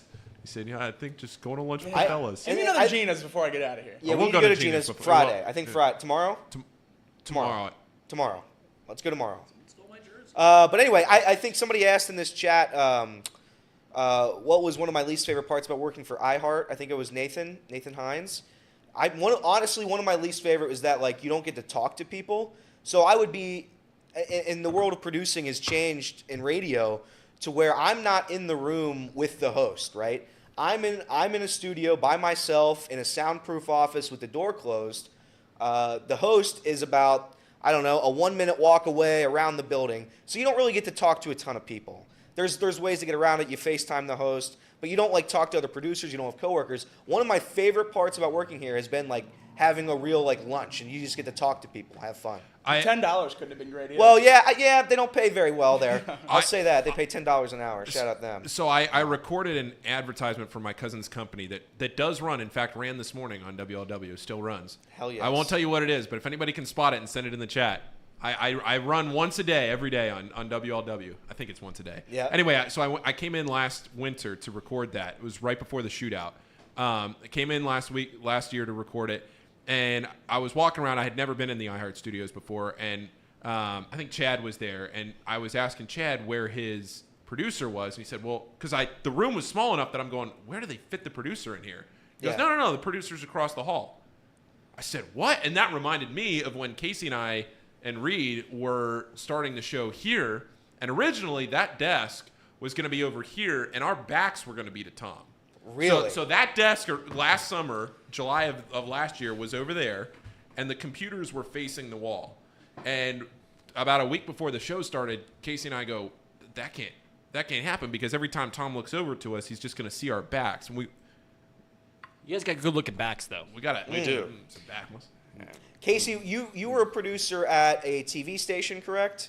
I was not a producer. I was more the technical guy. I was a tech director and a master control operator. When a producer is on a TV set, or you guys are all together on the set, right? Is that how that works? Well, we're in behind the camera, obviously, but just we're in a control room. Oh, you are in a control room. Yeah, we are in at least at Channel 12. We were above. We are in a whole separate floor from the actual studio. Okay. But yeah, so I was the guy actually punching the buttons, setting up the show, and then we had a director and a producer and audio guy and whatnot. Interesting. It's a big operation there. Somebody, PB asked me, when will I buy my own car? When I have enough money saved up from the lack of money I made last year. Oh, are we going to buy a car at the same time? Do you want to go car shopping together, Elliot? Yes. House and car at the same time? Yes. I need... Fellas, I'm telling you what. I said this to Jacob yesterday going to lunch. I need Jackie to hang on for another year and a half. I can't do house and car at the same time. I can't do house, car, and wedding at the same time. Oh. I can't do it. It's a trifecta. I can't do it. And right now, she just crossed 200,000 miles for a Jeep Grand Cherokee. I don't know if you're getting a whole I don't know. Year, Paul. I need to get her to 250. I don't 2010 know if Silverado, perfected transportation. You have no problem getting to 250. It would actually have no problem. No problem. Paul, truck's good for 300. Paul, would you be a truck guy? Yeah. Okay. I mean, I wouldn't be a... Would it be a show you don't truck look like, or a work truck? And I say this with love. I say this with respect. There's absolutely no love and respect. You look like the absolute last human being on the planet to drive a truck. The very last person. He would drive a show truck, not a work truck. Yeah, it would. It wouldn't get any dirt on the tires. No dirt in that back bed. It's purely for show. You know, show trucks make me so mad. And expired milk. What? Show trucks just get under my nerves. I mean, how are you going to drive a truck like that and not work? Blue collar job. Right. I agree. Right. I mean, it's a shame. You gotta put some mud on it. Damn right, Jacob. You're gonna lift your car, put these big wheels on. Damn right, Jacob. Casey, would you transfer to being a truck guy? I could be persuaded. Because Casey kind of looks like a truck guy. Yeah, I mean, me and Ree, we get down and dirty. What can we say? baby. Hey, listen. Wait. All You and shtick Reed are aside, getting down my and dirty? truck gets used for work every weekend, a couple days throughout the week, without a doubt. Yeah. Inside baseball for the chat. I drive a truck that is lifted with big wheels. So. And no work is done in it. No, not a single scratch. We got to put some tint on those windows. I know. We got to do a DIY project. A little tint on the windows. I know. I drive Can a we get the big 2003 old muffler Chevy. on the back of it too? Like, Yes, Casey. Oh, baby. Straight pipe my F-150. Yes. Let that puppy purr in that parking lot. Yes. We don't like Fords, though, around here. Right, Paul? Oh, man. Ford. Do you guys know the Ford story? You told me the about Ford story. Great-great-grandfather? Yes. Great. Maybe 5 greats on there. Is that objectively the worst thing that Henry Ford had ever done? No Shtick Wednesday? Yeah, Henry Ford. Look, player formerly known as Mouse Cop, stop the Ford hate. I like F-150s. I've got some Ford hate. I'm going to say it right now. My great something, grandfather, uncle, somebody, literally invented the car. It has been on Jeopardy. It was on HQ Trivia. Guys remember that? Yep. Guys remember HQ Trivia? That was hot in the streets. Was close. It was very that hot. was hot for... Did you guys ever win money? No. Nah, I don't think Did so. you? Oh, yeah. No, you didn't. Like $2. Like, it was one of the ones where a bunch of people won. But, it was like $2.50, and you had to get $10 to withdraw it. You had to, like... Oh, gotcha. So anyway... I was an HQD. He invented the car, and then Henry Ford sued him for it and won. And so now I'm not sitting in a penthouse in Detroit as a automobile executive. I'm sitting here with you guys. And you know which one would I rather be doing? I'd rather be chopping it up with you guys and going to Sonic. Obviously. And going to Sonic. My dad is having some major issues with his Ford. So what's he got? Honestly, I don't. It's one of the. It's a bigger car, but not a truck. I don't know what it's. Give me a Bronco? word. No. I would like a Ford Bronco. Whatever it is, I believe the issue. It's a crossover. Is it an SUV? Edge, maybe. Edge. So an SUV. So the mini crossover. The Edge is. Yeah. I think so. I think that's what it is. Maybe not. But anyway, shaped like a box. What car are we gonna get? Where are we gonna go shopping, Elliot? I think you have to get the same car. Would people make fun of me if I got a Mini Cooper? Is that something people make fun of you for? No, because I want a Mini Cooper. People make fun of the bug. How are you? Well, Time out. How are you going to put on a heist without like 4 different Mini Coopers driving around? How are you going to do it? Great reference. Was it? Everett wants to know if I'm OJ's Bronco. No, I'm not. We had a long conversation about that last night. Yeah, Broncos are just way too expensive right now. Oh, they're so expensive. Right. Actually, so cool, everything's like if you want a Tahoe, that's like $90,000. Yeah. Well, yeah. Housing. Everything's up. Inflation. Biden's America. Am I right, fellas? It's happening well before that, brother. Happening well before that. Anybody else? Anything before we get out of here? I got to use the restroom. The water. Can we do a wheel? Fellas, can we do a wheel while you go to the bathroom? We're gonna. No. I'm not that bad. I'm not sprinting out of here. Oh well, But just set it on air. Eventually, I need to. So that water. That's 34 ounces of water I go through, and then I just sit on it. Yeah, that's fair. All right, let's do lunch and get on out of here. Wingstop on there. God, dude, Wingstop. What is? Why don't you like Wingstop? Wingstop is I've just never had a good experience there. Maybe this one will be better. I've never been to this one. Wendy's. Great fries, great wings. What else do you need? Wendy's sounds good. Although if I Wendy's does sound good. By the way, it's free. It's National Friday. Free fries. They did National Friday on a Thursday. That's crazy. You're right. What are they doing? That's crazy. This is like the Air Force running the triple option. Throw it around, baby. Yeah, that's crazy. That's a terrible branding. It's a branding issue. We got to run Arby's back. Give me Arby's. some meats. Trampoline Park has to be on there. I would also like Adrenaline. Trampoline Park. Is that what it's called? I'm pretty sure. Ask the same question. What former retail store was that Trampoline Park?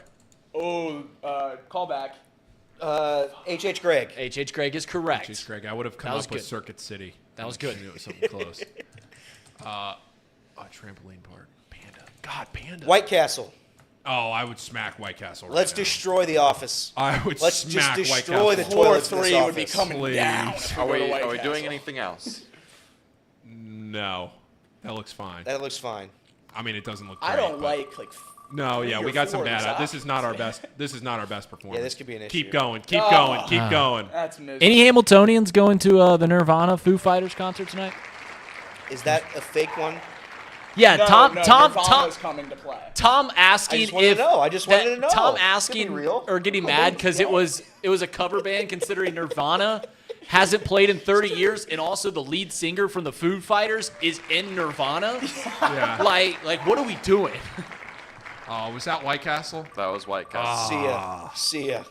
You're not a White Castle guy? No. The one No. here is very Chicken good. rings. You ever get chicken rings at White Castle? No. PB's ghost, Evan is not related to me. We have different last names. They're close though. My computer died. See trampoline park. All right, at least we're eating lunch. Are we going to end up at Panda? There's probably snacks at the trampoline park. Yeah, there's goldfish crackers. Panda is basically no lunch for me. Oh, no. This is 3 bad options. Don't say Arby's is a bad Wendy's, option. I would say Wendy's and Arby's are good Arby's options. is all right. You It's just said that you wanted Wendy's, or Wendy's sounded good. What do you mean? Here we well, go. it depends on which. Here we go. It depends on which Wendy's we end Here up we go. at. We're This is obviously okay. not Here we gonna go. go to Here we the go. one Here we that go. stinks. All right. Oh, this Oh, is no. bad. Now it's bad. This is bad. Oh, no. This is good. I like these options. I like these options too. Mouse Cop. We've been to this Panda multiple times up here in Hamilton, and it is not good. I And it's despise new, Panda. too. Arby's. Stop. I think that's the second day in a row we've done Arby's. Yeah. Yeah. Yeah. Second day in a row. Yeah, I'm kind of Arby's. Arby'd out after yesterday. We didn't go to Arby's, guys. Stop lying to the chat. Oh, man. Oh, no. Oh no, the truth Why would gets you out. say that, Reed? Oh, no. Because I wanted to go to Arby's, and I'm upset about it. We went to. We, Yeah, I we did left too. Casey. Yeah, I wanted to go too. but- Yesterday was all right. Full disclosure: yesterday was not a good Lunch day. Not a good lunch experience. The food was all right. We ended up at Culver's, but we we forgot Casey. They We just got all- there. We drove separately. Usually I drive everybody in the Jeep. We all just pile into Jackie every day. And yesterday, Reed had to drive Elliot separately. And so we got there, and I looked at Elliot, and I said, "Was Casey with you?" And he goes, "No, we thought he was with you." Turns out Casey was still just back here in the bathroom. Just pooping. You know how he be. Michael Scott. Any more office? Yeah, references anything you wanna got to get throw out in? of here before? Yeah, really wring that towel out. I had it. That's what she said. When whatever Paul just said. I'm not going to repeat the joke. though. Did That's What She Said originate from The Office? Genuine question. I think it did. Can't. I think it did. I just don't I think believe it. gained That's popularity such, at like- The Office. I don't think. I think it originated. did. What percentage of the week, or like in general, do you think we respect the wheel? It's above 50.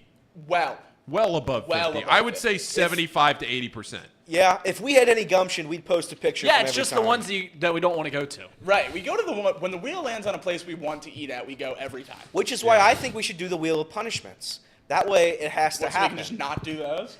I do all my punishments. I ate that cricket wing. No, you didn't. You know I did. You know I did. Nick Mormon says, I left my brother at a high school after an away basketball game. He was 12. Oh my God. We did not leave Casey that poorly. I did offer to bring you back food. Sad. All right. This has been Not Too Picky, presented by the greatest sports book in the United States of America, and that is Betfred Sportsbook. We will see you tomorrow on Off the Bench at 10 a.m.